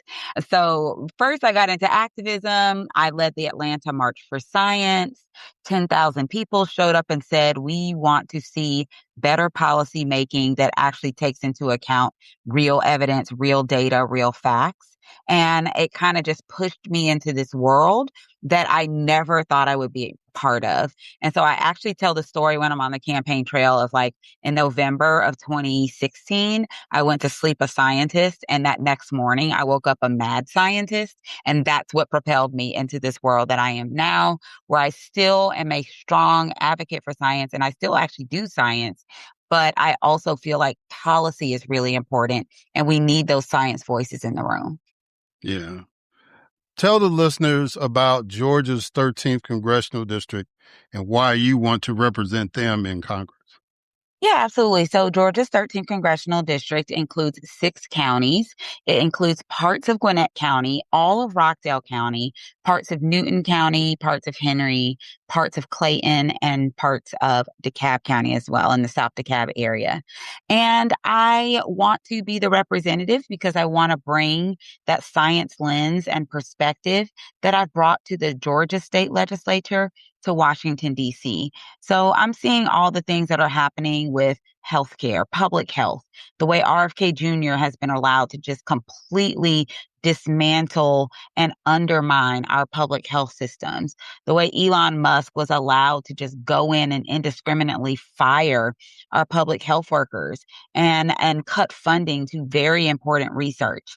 And when I think about the cutting of funding to research, what I realize is that a lot of people are like, well, I don't do research. Why should I care about that? But a lot of the things that people do care about, they come about because there is some science nerd in a lab that has asked the questions that leads to the things that we actually do care about, like having access to certain therapies, like understanding when is the best time for people to get screened for certain cancers, like watching and surveilling when a very deadly virus starts out on a cruise ship in the middle of the ocean, but those people have to come home, and we want to make sure that the proper contact tracing is happening so that we don't have to see another COVID-19 like pandemic happen. And to be clear, hantavirus is not the same as COVID-19, but these are why it's important to have those science voices in the room. I want to be that science voice. And I did some research because that's what I do, and found out that if I were to be elected, I would be the first woman with a science PhD ever elected to Congress, not just to the 13th Congressional District, not just to Congress in Georgia, but in our 250-year history of a nation, I would be the first woman with a science PhD to ever serve. And I think that's a big deal. Yeah. Yeah, that does sound like a big deal. It's kind of hard to believe that there's never been anybody, I've seen medical doctors certified and nobody that's been in the sciences like you are, a researcher getting elected. So yeah, that'd be pretty cool historically. All right. At the financial reporting prior to early voting, it showed that you had raised the most money of all the candidates. However, there's been some controversy brought up concerning where your contributions came from. Would you like to address that? Oh, yeah. All of my contributions have come from individuals. So I think there's a lot of misinformation that is out there about how campaigns work. My contributions that are filed through the FEC that I am required to do every 3 months, and actually now every month leading up to the election. And now, if it's more than $1,000, every 48 hours. All of those contributions come from individuals. I do have a handful of PACs. Like I think I have like 314 Action has a PAC, and the nurses have a PAC and things like that. I think what you might be referring to is super PAC money. That money does not come to my campaign. I do not see that money. I have never seen that money. That money is spent by a super PAC. And to be clear, I cannot coordinate with super PACs as well.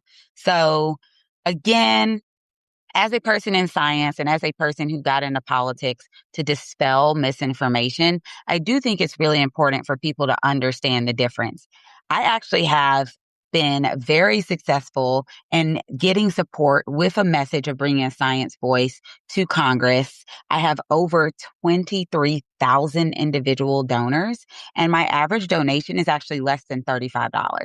So people are like, well, you raised $1 million. How can you be for the people? I'm like, it is 23,000 individual people that are sending me to Congress. And so, yeah, I hope that clears that up a little bit, because there has been a lot of misinformation about that.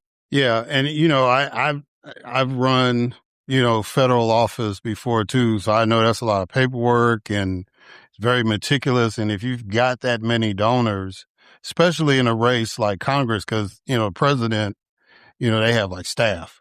Yes. Oh, no, I have staff. I will be very clear. I have hired someone to do my filings because it is a lot to do. I don't know how I would have been able to handle filing 23,000. I'm sure whoever the firm that we use, I'm sure they have a system in place for that. But no, yeah, 23, actually we're knocking on the door of 24,000. Like, it has been an amazing outpouring of support from people. I'm talking teachers, I'm talking dentists, doctors, just regular everyday people, moms, saying, I love what you're talking about, and I want to see you in Congress. And so that's who I'm answering to when I talk about who is sending me to Congress. It is those people that took, especially in this economy, took the time to support me and show support for me through their donations, but also through reaching out to me, telling me, what's on their mind, what's important to them, showing support in so many different ways. Super PACs exist. If you want to talk about super PACs, let's talk about Citizens United. Let's talk about how the Supreme Court basically allow corporations to be treated like individuals and giving them a lot of leeway. We can talk about that. But when we talk about my campaign, the Jasmine Clark for Congress campaign, that's fueled by people.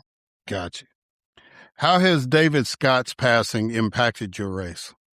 It's been very interesting.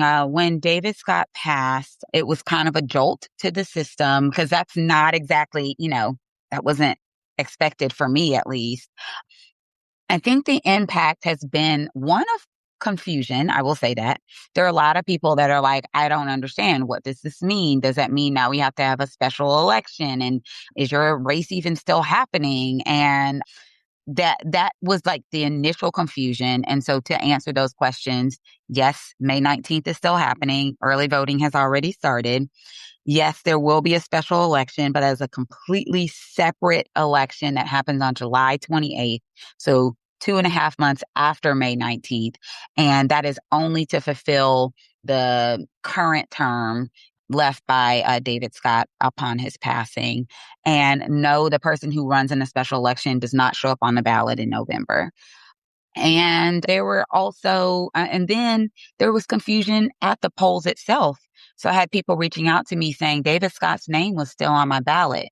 And the truth of the matter is the ballots were already created before his passing. And so there was no way to actually remove his name from the ballot. So voters were supposed to be informed as they get to the polling precinct that any votes cast for him will not be counted. However, that doesn't take into account that some people are voting absentee. They're not showing up to a polling precinct. Doesn't take into account that everybody isn't getting their news the same way at the same time. And a lot of people actually do not know that the congressman has passed. And also there are a lot of people in the community that still have their David Scott signs up loud and proud. And so if you are not consuming your news and know that he has passed, you might very well still think that you can vote for him. So that has had a little bit of an impact on the race as far as like people just not really knowing what's going on. But the other impact that I will say it has had is that now, for those that do know that the congressman has passed, they now have to choose between 6 other individuals. And of those 6 individuals, I will say that my campaign, me, Dr. Jasmine Clark, has made a concerted effort to reach the voters in all types of way, whether it be mail, whether it be TV, whether it be on their social media, whether it's on their YouTube channel, whether it's on the radio, knocking doors. We've knocked thousands of doors already. We just did 2,000 doors last weekend, whether it's on their phone, whether it's through a handwritten postcard. Like, we are trying to reach voters in a way that we hope is meaningful. And I think that on May 19th, we hope that all of this work that we have done from those contributions, from those 23,000 plus people, we hope that that work bears the fruit that we hope that it will bear, and that I will be the next congressperson for Congressional District 13 starting in January of 2027. So now, are you going to take the same route that Nikema Williams did and not run in the special, just ride with the results of the general election? Likely. And here's the reason why. There's actually a really good reason for why I would do that. I am a current sitting state representative. If I qualify for the special election, I vacate my seat immediately. The moment I sign that signature, I am no longer the state representative. I don't know if you've been seeing what's been going on across legislatures in the country.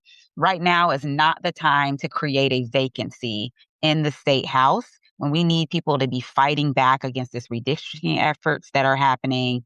In Georgia, we still got to figure out this QR code thing because we've made QR codes illegal, but that's how people are voting right now. And so as of July 1st, what are we doing? Very likely we will have a special session to address that. I do not want this seat to be empty when we have those conversations.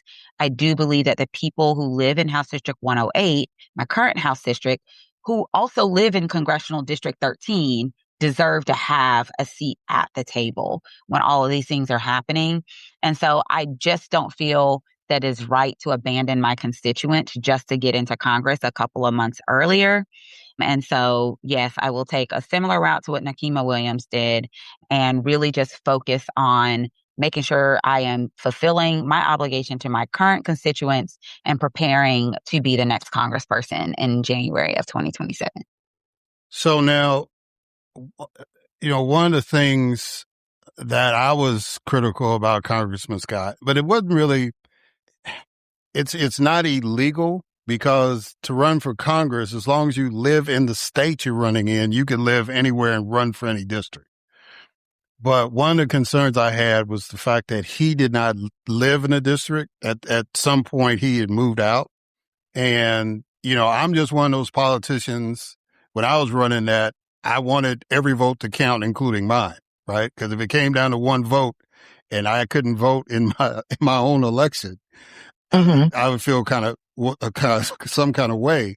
Why is it important? Because you mentioned that your district is in the congressional district. Why is it important for somebody to live in the district that's running for the district? I think that's really important. And I think the reason why it's important is exactly what you just said. I think that when you are going somewhere and saying, I'm going to be the voice of the community, I feel like the least you could do or should do is be a part of that community. And so as the representative of House District 108, I have spent a lot of time in my community running for state house. I was in one of the more competitive districts in the state legislature.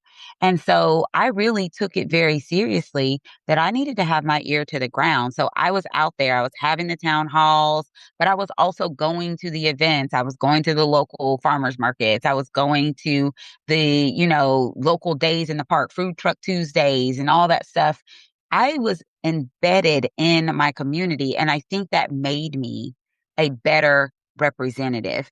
And there are so many people today, even right now, when I go somewhere, they're like, that's my state representative. I know her. I see her and she's accessible. I think that there's something to be said about having to represent an area that you're just not embedded in.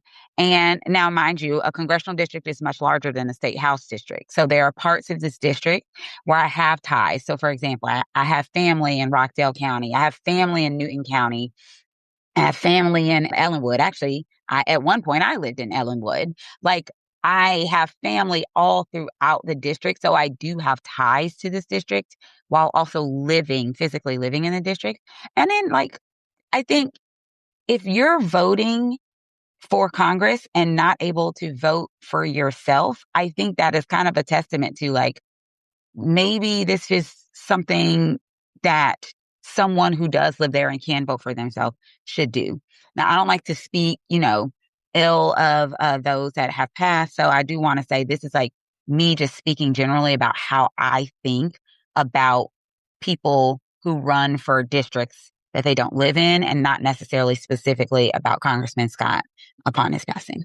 Yeah. And I understand that, especially now. Since you brought up redistricting, what are your thoughts about the recent Supreme Court decision concerning Section 2 of the Voting Rights Act? It's actually really devastating. And the John Lewis Voting Rights Advancement Act has been on the table for a while now, and it is abundantly clear now more than ever that we needed to pass that like yesterday. The Callais decision is very interesting to me because the decision happened. That's one thing.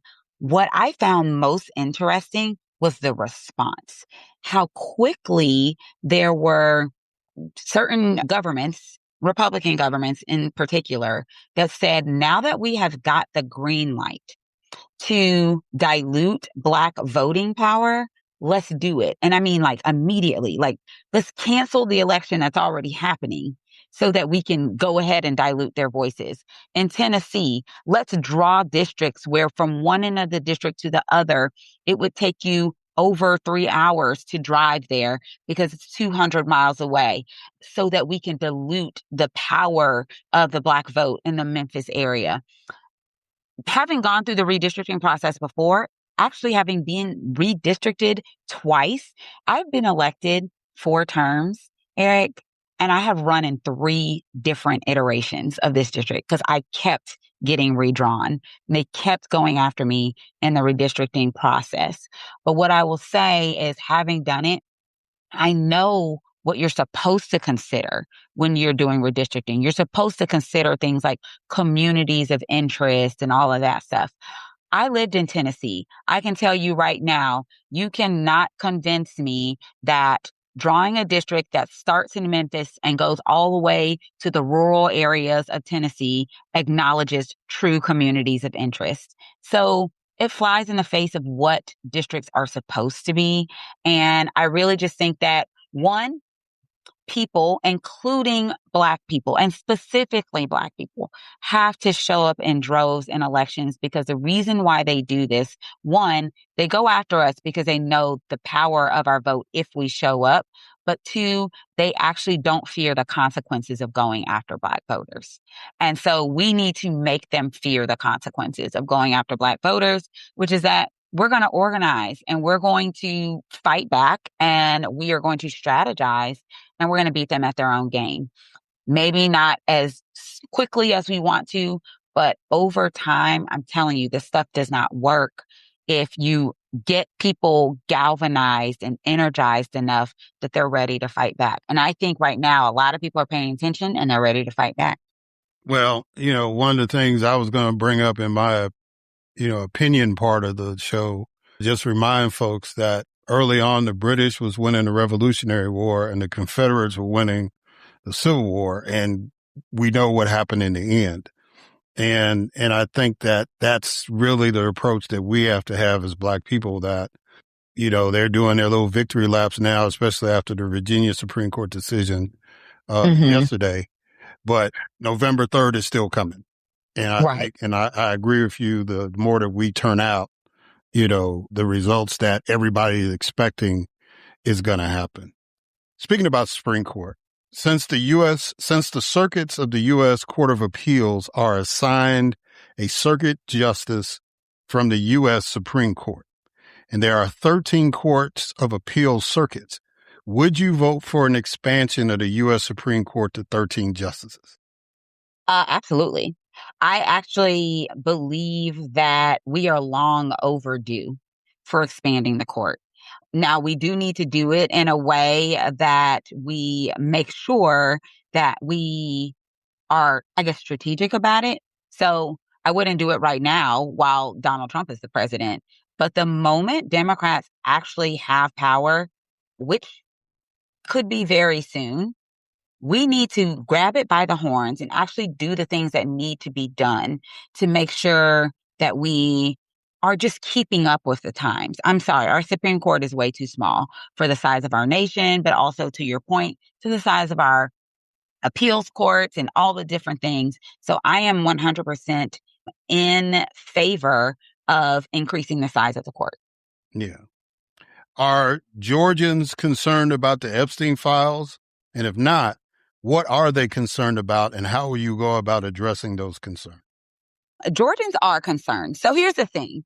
Georgians are concerned about the Epstein files, but in Maslow's hierarchy of needs, that is actually not really hitting the mark at this moment, because people are also concerned about the fact that they can't afford to put gas in their car to get to work, or they just lost their job, or they just had to drop their health insurance because of the premium tax credits not being expanded and their health insurance tripling. Like there's a lot of other things that are on the minds of people, to where I have not necessarily been in rooms. I've been to several candidate forums. I think at this point, I've probably been to like 11 or 12.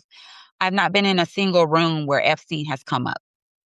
But when you bring up Epstein, it is definitely on people's minds, because there is something to be said about the fact that you have people accused of some pretty heinous things, especially crimes against children. And it seems like these elites, or what they consider themselves elite, are not being held accountable in a way that people in our communities would have the book slapped at them like immediately. So it is something that doesn't necessarily come up or rise to the top in moments right now where people are worried about affordability, but that doesn't mean it has gone away. I am 100% in favor of, one, releasing the entirety of the Epstein files. I believe technically they still haven't even done that part yet. And not redacting the way they are redacting. Like the way they did redactions before, where they were removing the names of powerful people, but keeping the names of victims exposed, let me know that these people are not serious about this process. And so, yes, I do believe that is something that needs to be addressed. It has never left my mind. It is still on my mind. It's still something that needs to be addressed. And I do every now and then bring it back up just to remind people, you know, people will do a lot of things to try to get away with stuff. Start a whole war just to get you to stop talking about Epstein. Let people try to take food off of babies' tables in order to get you to stop talking about Epstein. Like literally have immigration officers out here shooting people in the face to get you to stop talking about Epstein. They've tried a lot of things to distract us. I think that we are able as a country, though, to walk and chew gum at the same time, and it's never going to go away. Yeah, I think the latest distraction now is repainting the reflection pool at the mall. I think that's Oh yeah, I think that's the new one. billion dollar ballrooms gilded in gold. Like those are important things to talk about, but they are distractions from the larger crimes that have been committed by very powerful people in our country that need to be held accountable. Yeah, I like the way that you use the Maslow theory. It's like I'm just thinking of like a pyramid with like political issues on it and stuff. That's pretty cool. Would you vote for legislation that will abolish ICE? Oh, yes, absolutely. I tell people all the time, I have shoes in my closet older than ICE. This is not some foundational institution that absolutely positively has to be there. Do we need some type of immigration enforcement? Absolutely. But I think that immigration enforcement should actually focus on finding pathways for citizenship for people, making sure we are using due process, and making sure we are not using the heavy hand of the law to profile people in our communities. And so the way ICE in its current iteration is just, to me, unfixable. We need something different. All right. Did you support the Democrats' position during the various government shutdowns? So did I support the Democrats' position to fight for healthcare? Absolutely. And I was actually kind of devastated that at the end of that, we didn't get what we were fighting for. And we also had like upended so many people's lives that actually didn't sit very well with me. I'm going to be very honest. But did I support fighting for healthcare? Absolutely. And I believe that that was the right fight to have, because now we've seen 500,000 Georgians, or 37% of the people that had ACA plans in 2025, now not have any insurance in 2026 because of these decisions. So absolutely for that. When the second shutdown happened with the TSA workers, I was 100% in support of the bill that said fund everybody else except for ICE. You know what? ICE was still getting paid. So that actually was non-controversial. I supported that. I do believe that the way that ICE is operating, masked up, quotas, grabbing people off the street, not having to identify themselves and badge numbers, not having to wear body cams is unsustainable. We don't allow our local law enforcement to do that. Why would we allow ICE to do that? So I believe that the things that were even being asked for and negotiated weren't even difficult things. And the fact that they were saying no to that let me know you're not actually trying to operate with integrity. You want to be able to terrorize communities. And so I stand behind that too. I do not like how it impacted TSA workers.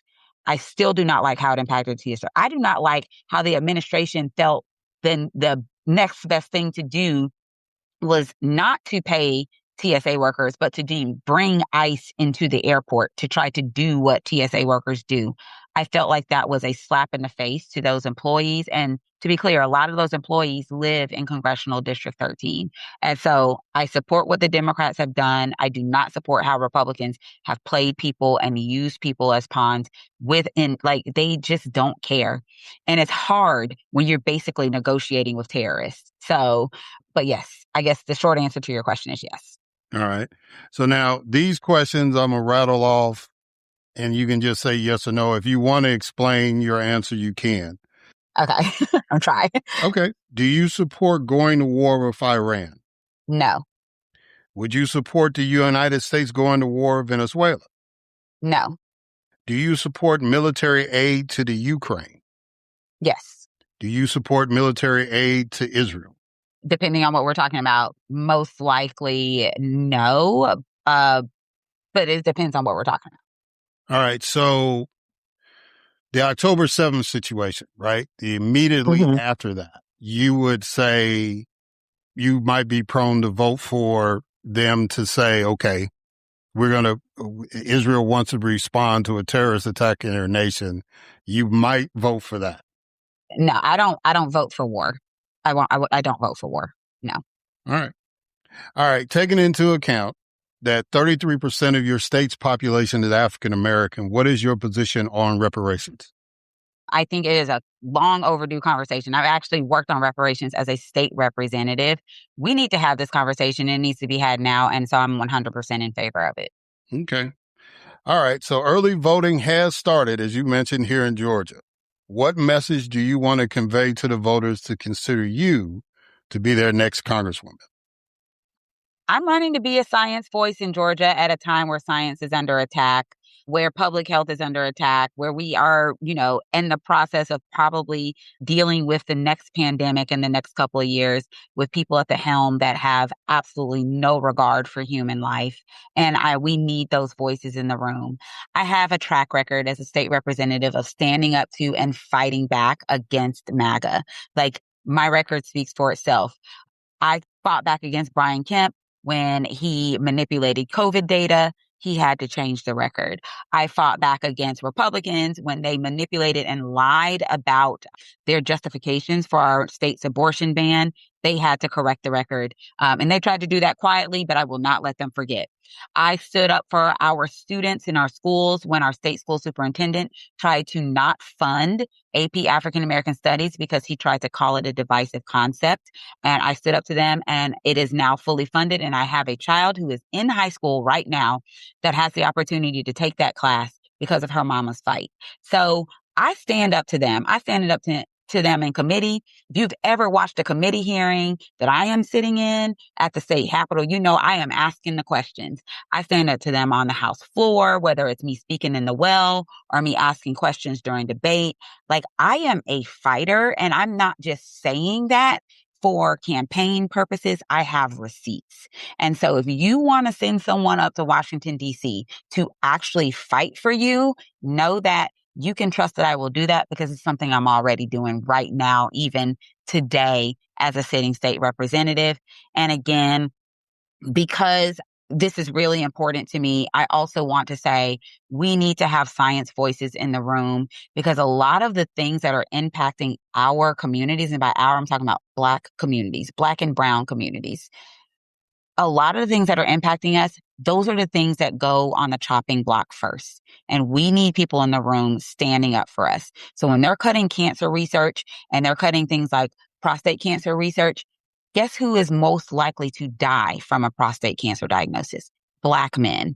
When they are cutting research funding for breast cancer, guess who's most likely to get the most untreatable form of breast cancer, which is triple negative breast cancer? Black women. When they are cutting funds to Black maternal health, or to maternal health, guess who is impacted most? Black women, 3 times as much as any other demographic. So when they are putting things on the chopping block, we need to make sure that we have a voice in the room that's fighting back and fighting back from a place of expertise. I've been doing it. I want to continue to do it as your next congressperson, and I would love to have your vote. Early voting has started. It continues through May 15th. Election day is on May 19th. And you can learn more about me at Jasmine, like the rice, the number 4ga.com. Well, Representative Dr. Jasmine Clark, you have been very active. I came to Atlanta in 2017. So basically the time that I've been here, you've been in the legislature. And, it's one thing for somebody to have an Instagram page and they put up what they do, but it's another thing when your face keeps popping up on other people's Instagram pages at the Capitol building doing work. So the track record, I will attest, as somebody that was considered very similar when I served in the legislature. I was the one always asking questions. I was going to the well, doing what I need to do in Mississippi. So I respect fighters like that. So I can attest that you're a fighter. And we need more people like that in public office. It'll be a loss to District 108, but it'll be a gain for District 13. So you'll be helping more people if you get in there. But I want to close out the interview, since you've done the plug already. I want to close out the interview with this. Finish this sentence. I have hope because. I have hope because I look at my daughter and my son and I see what they're seeing, and I see a world where we have to fight for it for them. And so I have hope. They're coming up, but also I have hope because you have people like me willing to fight for them. All right. Well, again, Representative Dr. Jasmine Clark. I'm about to throw another title on you. It was like Not yet. I really appreciate you taking the time to come on the podcast. I know the campaign schedules are hectic. I appreciate that you were able to carve out some time to make that happen so the listeners will get to hear your viewpoints on this. And I wish you continued success on the campaign. And hopefully you'll institute the rule that we have, is that once you have been a guest, you have an open invitation to come back. And if you are the congresswoman for this District 13, that you will come back on the podcast and kind of let people know what's going on. Oh, I look forward to it. Absolutely. Thank you so much, Erik. All right, guys. And we're going to catch y'all on the other side.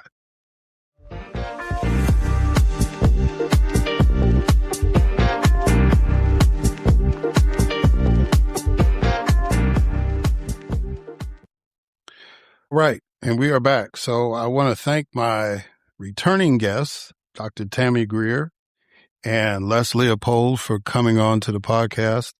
I always like picking Dr. Greer's brain, especially when it comes to Georgia politics, but also, she's got her eye on national stuff as well. And Les Leopold, who is one of the great political minds that's out here, especially from a grassroots organizing perspective. And definitely from a labor perspective. So please, when you get a chance, get Les's new book, which is called The Billionaires Have Two Parties. We Need a Party of Our Own.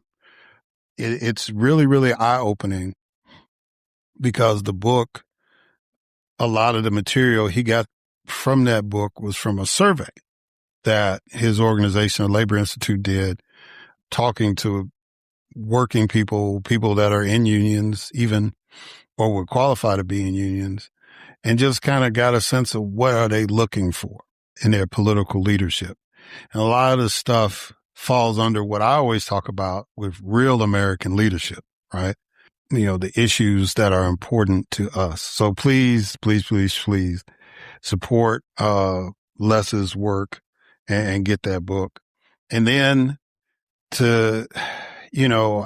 having been a candidate myself for a federal office, having been elected to a legislative seat, I know the demands of campaigning and trying to, get people on schedules and all that. And I was really fortunate that I was able to get Representative Dr. Jasmine Clark on before election day, right? The early voting has started here in Georgia.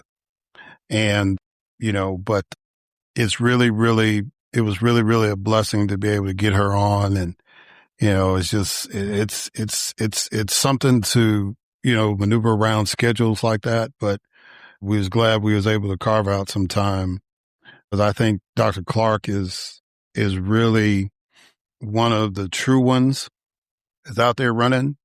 And although I don't live in District 13, I would encourage people to really pay attention to her candidacy and check out her background.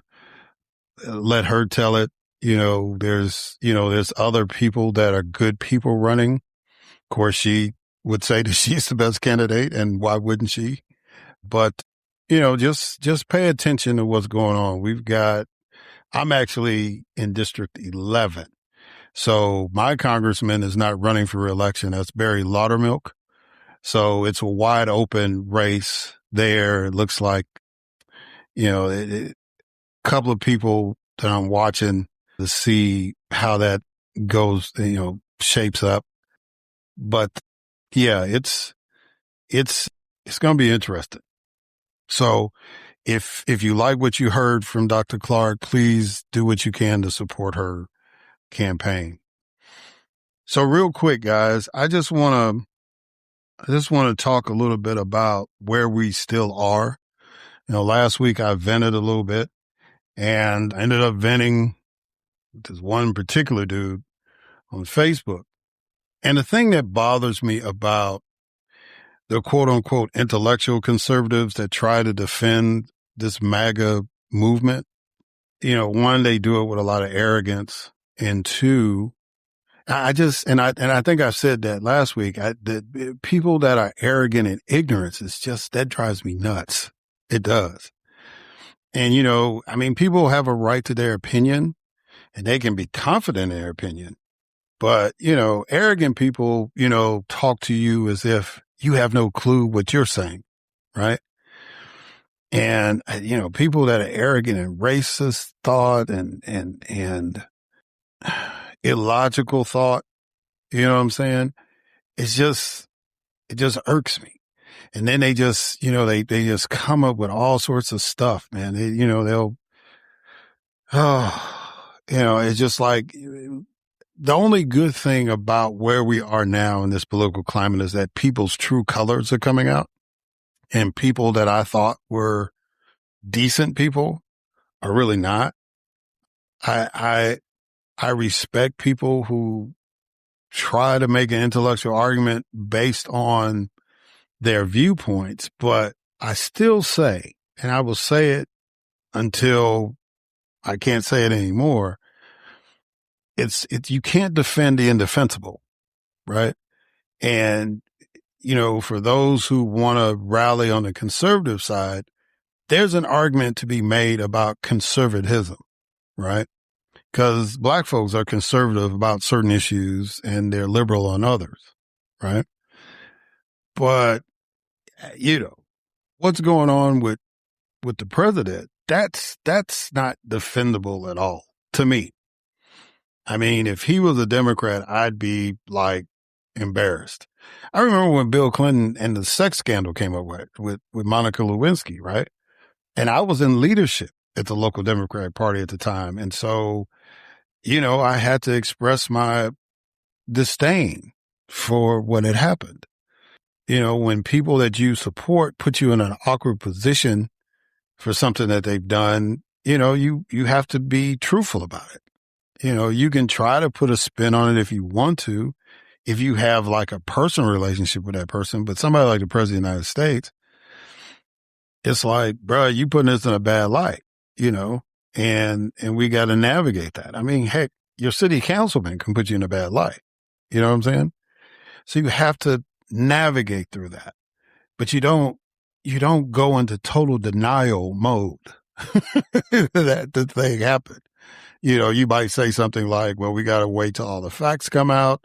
From what I hear, that doesn't sound too good. But again, we got to go through the investigation or the process, whatever the situation dictates, right?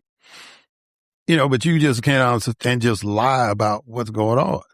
If you see this person doing this, or you hear this person saying this, or you read this person writing this, and then you try to turn it around, like I think the representative talked about Kellyanne Conway, right? And alternative facts.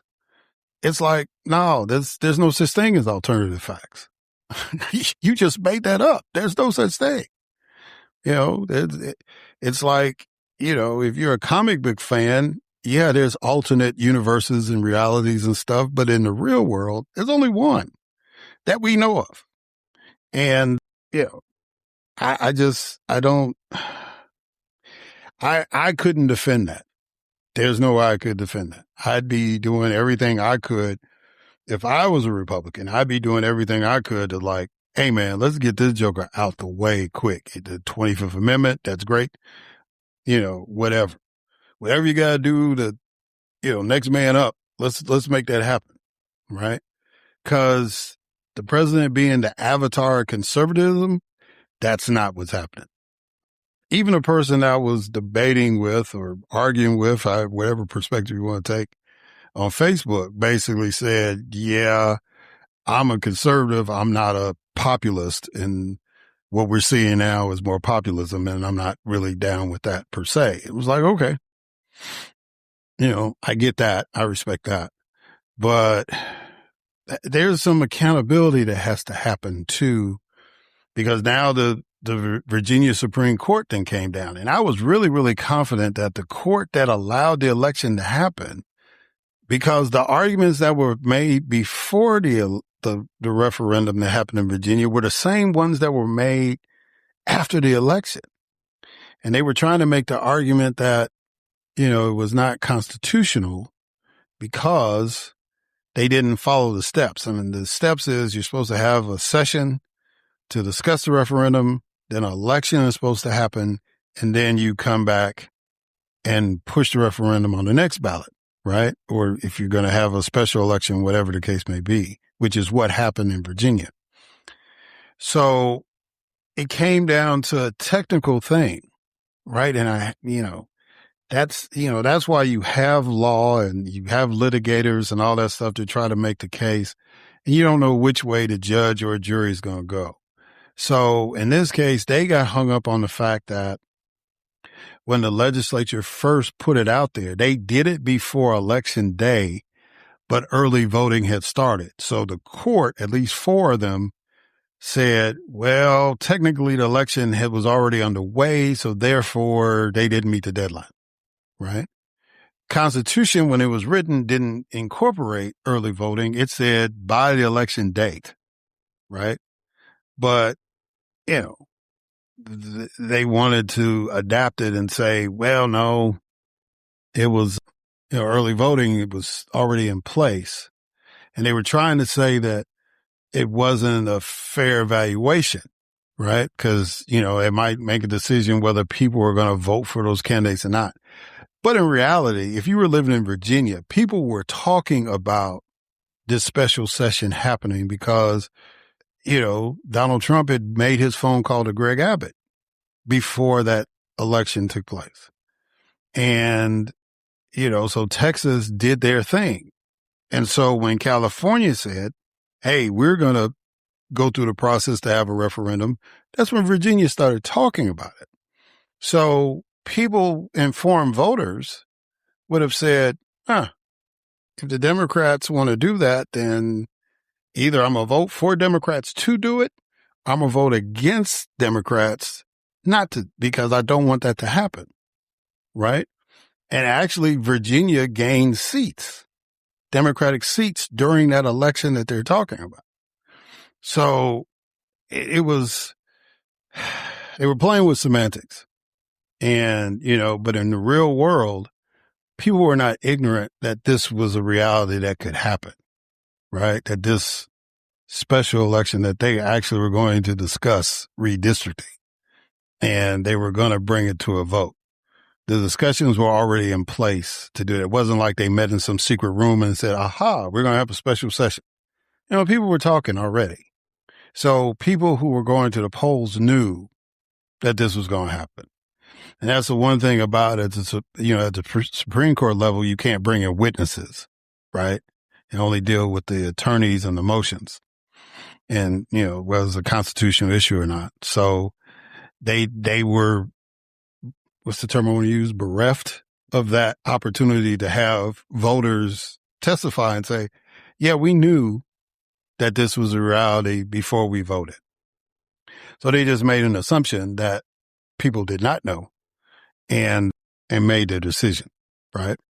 So, that changed everything. And plus, they were already in the punishment mode because now all of a sudden the young lady who is the state senator, the leader of the Senate, I guess the pro tem of the Senate, and I'm not looking at her name right away, but they started investigating her, right? They started investigating her, and trying to insinuate that she was involved in some kind of fraud or corruption scheme or whatever. And let me see if I can pull it up real quick, her name. And because I have something in my mind, but I don't want to mispronounce her name since this is going on the record, right? Louise Lucas. See, I had the Louise in my mind. I couldn't remember the last name. So Louise Lucas, they decided they're going to investigate her after this vote has taken place, right? Because I think she had went and got a tag, or they were putting it out there on the internet that she had a tag that said 10-1 on there, whatever. So, the Republicans are terribly sore losers, right? And that goes to that whole conversation about white fragility, right? But yeah, so they already had the investigation going on, and now they're doing this victory lap saying, well, that's why we didn't spend as much money in the referendum election because we knew the Supreme Court, but you didn't know that Supreme Court was going to do that. And if you did know that, then that's a problem. If you're saying you knew because of confidence or letter of law, okay, yeah, we feel you on that. But it's like, usually when Republicans say they know, that means, it was already in the bag. They'd made their phone calls or whatever the case may be. And they kind of knew how the folks were going to go, or, they put pressure on people, whatever. But, in the real world, you didn't know. You just talking smack now because you got the verdict, right? Because I was just as confident thinking because they had allowed the election to take place and that same judge tried to stop the election and the Supreme Court said, oh, they can have it. Now the results didn't turn out the way they wanted it. So now, no, they shouldn't have had it in the first place. Well, it was a constitutional problem now. It was a constitutional problem then. And you should have stopped it then. If you were concerned about timing, right? If you were going to play the semantics game, at least for the justices there. So anyway, that's that. And then, you got folks in Alabama. It's like storming. It's like hail going on. The Capitol is literally flooding. And them folks are in there trying to draw black people out of their congressional districts. It's just like they were on Noah's Ark. The whole world is flooding. And they in there trying to take away black congressional seats, right? I mean, the lengths that these people will go through. Florida, where uncensored the same day got the sister out there, Sister Nixon out there. She got a bullhorn saying this is unconstitutional. And they just steamrolling right through, just going ahead and do it. And that's a state that you're going to see some surprising results because it was gerrymandered to the hilt anyway. It was 20 out of 28 congressional seats. They had 20 already. And in my lifetime, Florida used to be a swing state, always. And over the last, I guess, 20 years, it's flipped over strictly red, but, with little blue dots here, there. But it was already gerrymandered to the hilt, and now they're going to make it 24 out of 28. Well, some of them districts are going to flip because they've had some special elections in Florida, and no Republican has flipped a Democratic seat. Either Republicans stayed pat or they lost in the special election. They lost the seat. And that's not just in Florida, that's nationwide. So that's kind of like why people are trending that it's going to be a big deal. I've had two people who I respect their political mindsets, and they're looking at a wave or a tsunami, right? That, the House and the Senate, the Democrats are going to get control of. So, even with all these games being played, because right now, if everybody stood pat, then the House, the Republicans would have a 10-seat advantage if everything stood pat. And this was a quote unquote normal election year. But things are not normal. Things are pretty crazy. I can't say bad because, the world hasn't come to the end. The sun's going to rise tomorrow, as far as we know. But it is becoming a burden. Gas is high, which means that food prices are high. We still got this situation over there at the Strait of Hormuz where it's like fertilizer can't even get out, right? So that's going to create problems as far as food prices. So, it's just because, they speculate on anticipation. So it's like if you're not having fertilizer for next year's crops, it means there's going to be a scarcity and food's going to be high. So they're speculating that and prices are going to go up to try to offset that, right? If oil is not being shipped out, then that limits the supply that's out there. And all those OPEC nations, they're not just voting on how much it's going to impact the United States. They're looking at the whole globe. And I think one country, I have to go back and check, but I think one country, because they saw the trend going, they said, yeah, we're going to step away from OPEC for a minute because we don't want to be a part of that. We don't want to be part of $100 and $120 a barrel. You know what I'm saying? So yeah, it's not a great situation by any stretch of the imagination. And a lot of people are upset, but we got this reflecting pool that we got to paint blue, and we still talking about this ballroom and whatever P. Hegseth is talking about. We got Sean Duffy out here doing reality TV shows and, just this whole cast of characters that seem like they're totally out of touch with what's happening. And so I think even without the redistricting attempt to try to, because all it is trying to mitigate the damage that's getting ready to happen. Instead of maybe doing something politically to get people on your side, you try to cheat, right? And then all of the southern states, see, it's not it was Kansas here and Arizona there and Montana, West Virginia, something like that. Although some people consider West Virginia Southerners now, it'd be one thing. Utah, something like that, But it's all the southern states. The very reason why the Voting Rights Act was even thought about. The hotbed where 50% of the black population in America live. right? All them states, you know, you want to throw Texas in, you throw them into. So Texas, Louisiana, Mississippi, Alabama, Georgia. Although Brian Kemp, you know, he said he won't do it because voting's already started. So that's something that the next governor will probably take up in 28 for 28 elections, you know, and he might get the ball rolling before he leaves on that. Florida, you know, Tennessee. And what a mess that is in Tennessee, right? You know, they want to carve up Memphis 3 ways.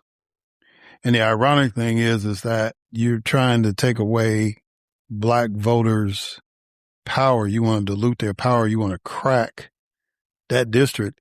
And that district has a white representative. It's had a white representative for almost 20 years. Here's a district that's majority black. And they've been electing Steve Cohen, you know, a Jewish guy, for a long time. When Harold Ford Jr. left to run for the U.S. Senate, Steve Cohen won that special election, and he's been in the position ever since. But I don't even think it was special. It was a regular election because Harold was running for the U.S. Senate. So, yeah, you know, it's like, that's crazy. You know what I'm saying? It is, you know, but they, you know, the Supreme Court said Alabama should have a second district. And of course, Alabama legislators were fighting that. They were going to defy the Supreme Court. But, you know, Brother Figures is in there. But now that this Callais decision is kicked in, now it's like, all right, we can draw that out. You know, they're going to try to go after Sister Sewell. In Mississippi, they're going to try to go after Chairman Thompson. Louisiana, they definitely want Cleo Fields out. And, you know, they talking about trying to get Brother Carter out too. Because just like they fan out from Memphis, they want to fan out from New Orleans. So, you know, and even the way that they're doing it in Louisiana, it looks like it's still going to be one majority black district, no matter how they try to fan it out, because Baton Rouge is like right there. And so that's really the concentration of the black vote, not unless you go up to Shreveport. And, you know, I mean, it's just amazing. I mean, Mississippi is even going so far as to have the House meet in the old Capitol building. Now, those of you who are not familiar with Mississippi, there is an old Capitol building and a new Capitol building. The new Capitol building, which I served in, was built in 1903. So the old Capitol building, the building where Mississippi seceded from the Union before the Civil War, right? That's the one that the House members want to get in and draw these maps to dilute black votes. Well, it's the same Capitol that in 1890 when they took away black votes. The same building. And they want to rush in and do it that way. I mean, when they renovated the Capitol last time, after 80 years of existence, they met in the Central High School, which is downtown, which is now the Department of Education building. And if it was just a house, they still could do it. They could use the auditorium that's in there or even the gym. They still have a full gym in there, right? And so, you know, they could have improvised and made some space for that emergency situation. But the symbolism of going to the old Capitol to do what they did in 1890 and take away black votes or black voting power, dilute black voting strength.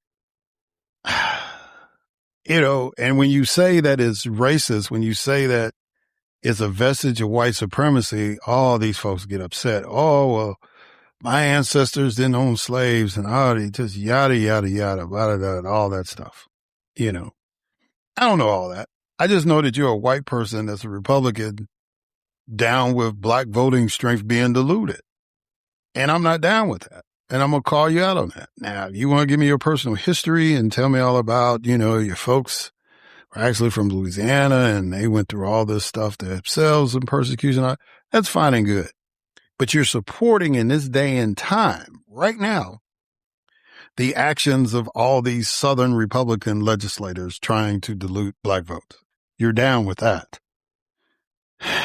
So, if you want to be only accountable for your time, then, okay, let's deal with you and your position that this is okay.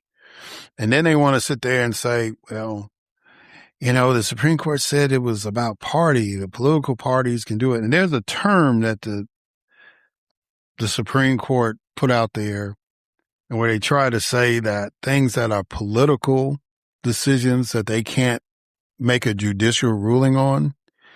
And I just saw the term the other day and I can't remember it, but if y'all listening, y'all can let me know. But so that's where they're trying to couch it at. It's like political gerrymandering is okay. Well, in the South, political gerrymandering is race gerrymandering. That's what it is. 9 out of 10 black votes go to the Democratic Party. Optimistically, conservatively, we'll say 8 out of 10 white votes go to the Republican Party, right? And in some of those states where it's higher than 20% white vote for the Democrats, that's when Democrats of all stripes win statewide, right? That's what happened in Georgia. That's what happened in, what's the other state? I want to say, hadn't been too many black statewide elected officials, now that I think about it. I tried twice. That's just a reality of where we are, right? And, like I said, when that Supreme Court map last week, when that map came out after the Supreme Court decision in the New York Times, that sounded an alarm, because it's one thing to talk about it, but to visualize it. Oh, baby. So, I hope that we show up and show out on November the 3rd. And, some of the message that you can try to change everything, like I was telling Representative Clark, that, the British thought they were going to win the Revolutionary War because they won some early battles. And Robert Lee was feeling good about himself early in the Civil War, but as history turns out, the good guys won, or at least the guys that brought progress. Because if it wasn't, we didn't win the Revolutionary War, and King Charles was coming to check out his Commonwealth. That's what would have been happening last week. And we'd be the Confederate States of America if the Confederacy had won. So nonetheless, I just hope that we prevail. But in light of conversations that I've been watching on social media and even engaged in, unfortunately, because, when it comes to just screwing over black people, and I think you could tell by my commentary that I was very, very upset and very emotional about it last week. And I try to, especially now that I'm older, I try to be more, more calm when I make my arguments, try to take the emotionalism out. But when you've been dealing with this all your life, and I made a choice to make politics my life, it just gets frustrating, that we just can't. It's just like roaches, right? Or mice. Once you see one or two, then it's like, that there's an infestation, and you do your best to get rid of them, and most of the time you can, but it's just, that if you see one raise his ugly head, then there's a bunch out there. And that's kind of where I feel about racism, white supremacy in America. It's just like, now we have an administration that embraces that. And so people are just coming out of woodwork and they're feeling frisky and free, and they just saying whatever they want to say, and acting any kind of way. And that's why you've got all this activity after that Supreme Court case, because people are, like I said, feeling frisky and free, and they're going to do what they want to do, but, I made my appeal last week to just leave us alone. If you just let things go naturally, it's going to happen. You know, it may turn out like basketball, where once you let black folks in, we kind of took it over, or even football for that matter, right? But, you know, sometimes, like in baseball, maybe not. You know, most of the black players that play in Major League Baseball now are not from the United States. Most of the soccer players are not from the United States. So, you know, if you just let things happen naturally, things are going to happen. Talent is talent. They're going to get picked and they're going to play, right? Or at least make the team. So I just wish people looked at politics that way, but politics is, you know, that's all about power. You know, one thing about entertainment, but it's a whole nother thing about power. And so, you know, these folks, until racism is actually a crime, they're going to do what they want to do.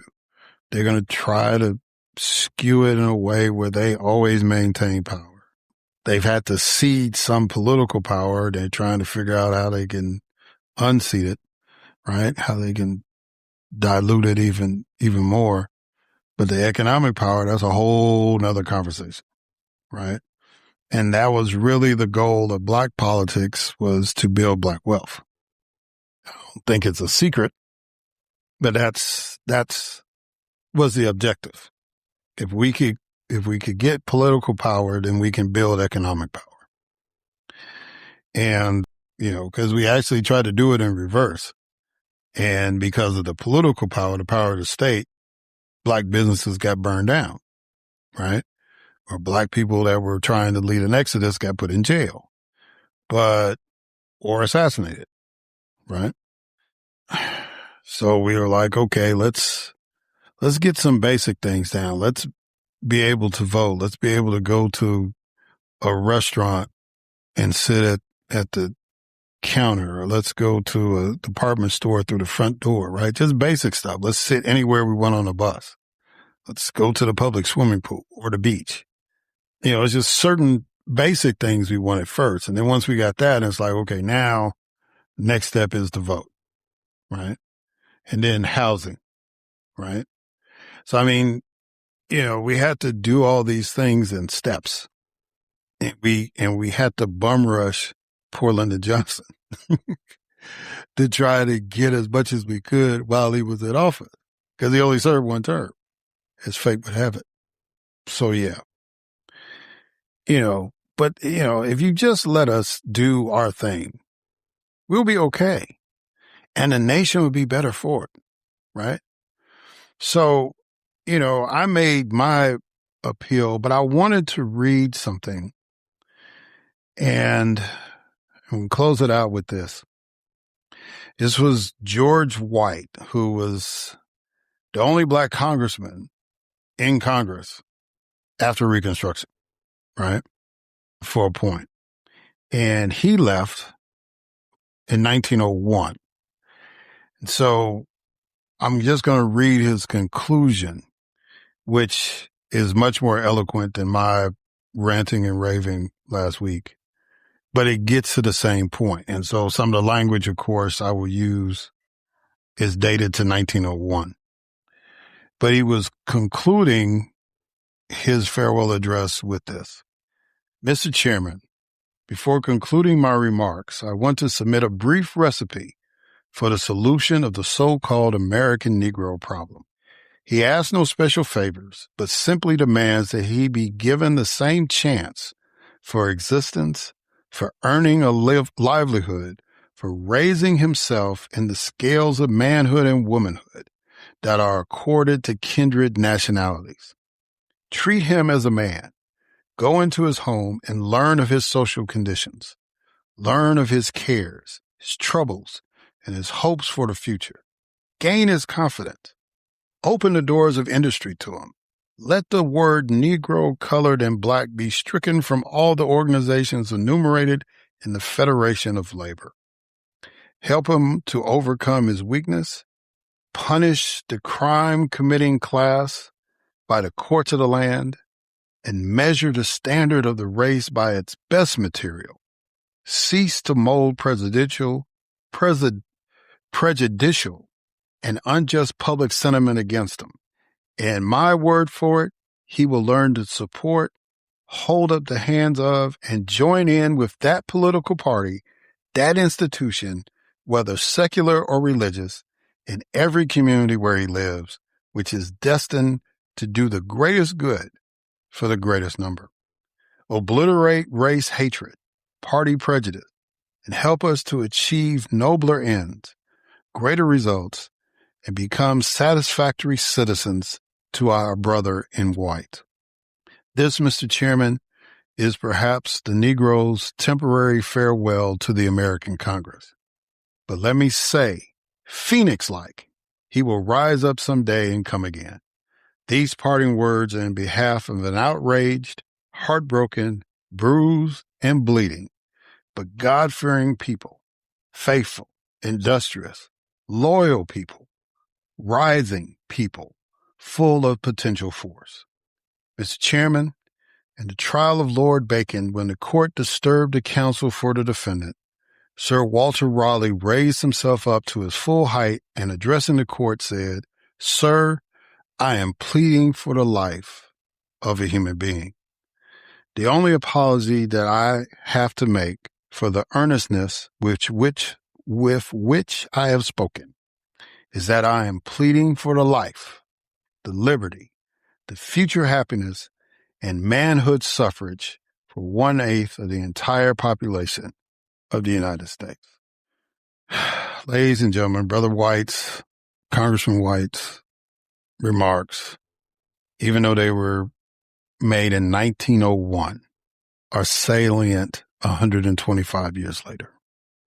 And it just goes back to the theme from last week. Just leave us alone. Let us thrive. Let us go forth and do what we want to do. And this country will be great. This country will be everything that it's supposed to be. All right. On that note, ladies and gentlemen, let me end it. Thank y'all for listening. And until next time.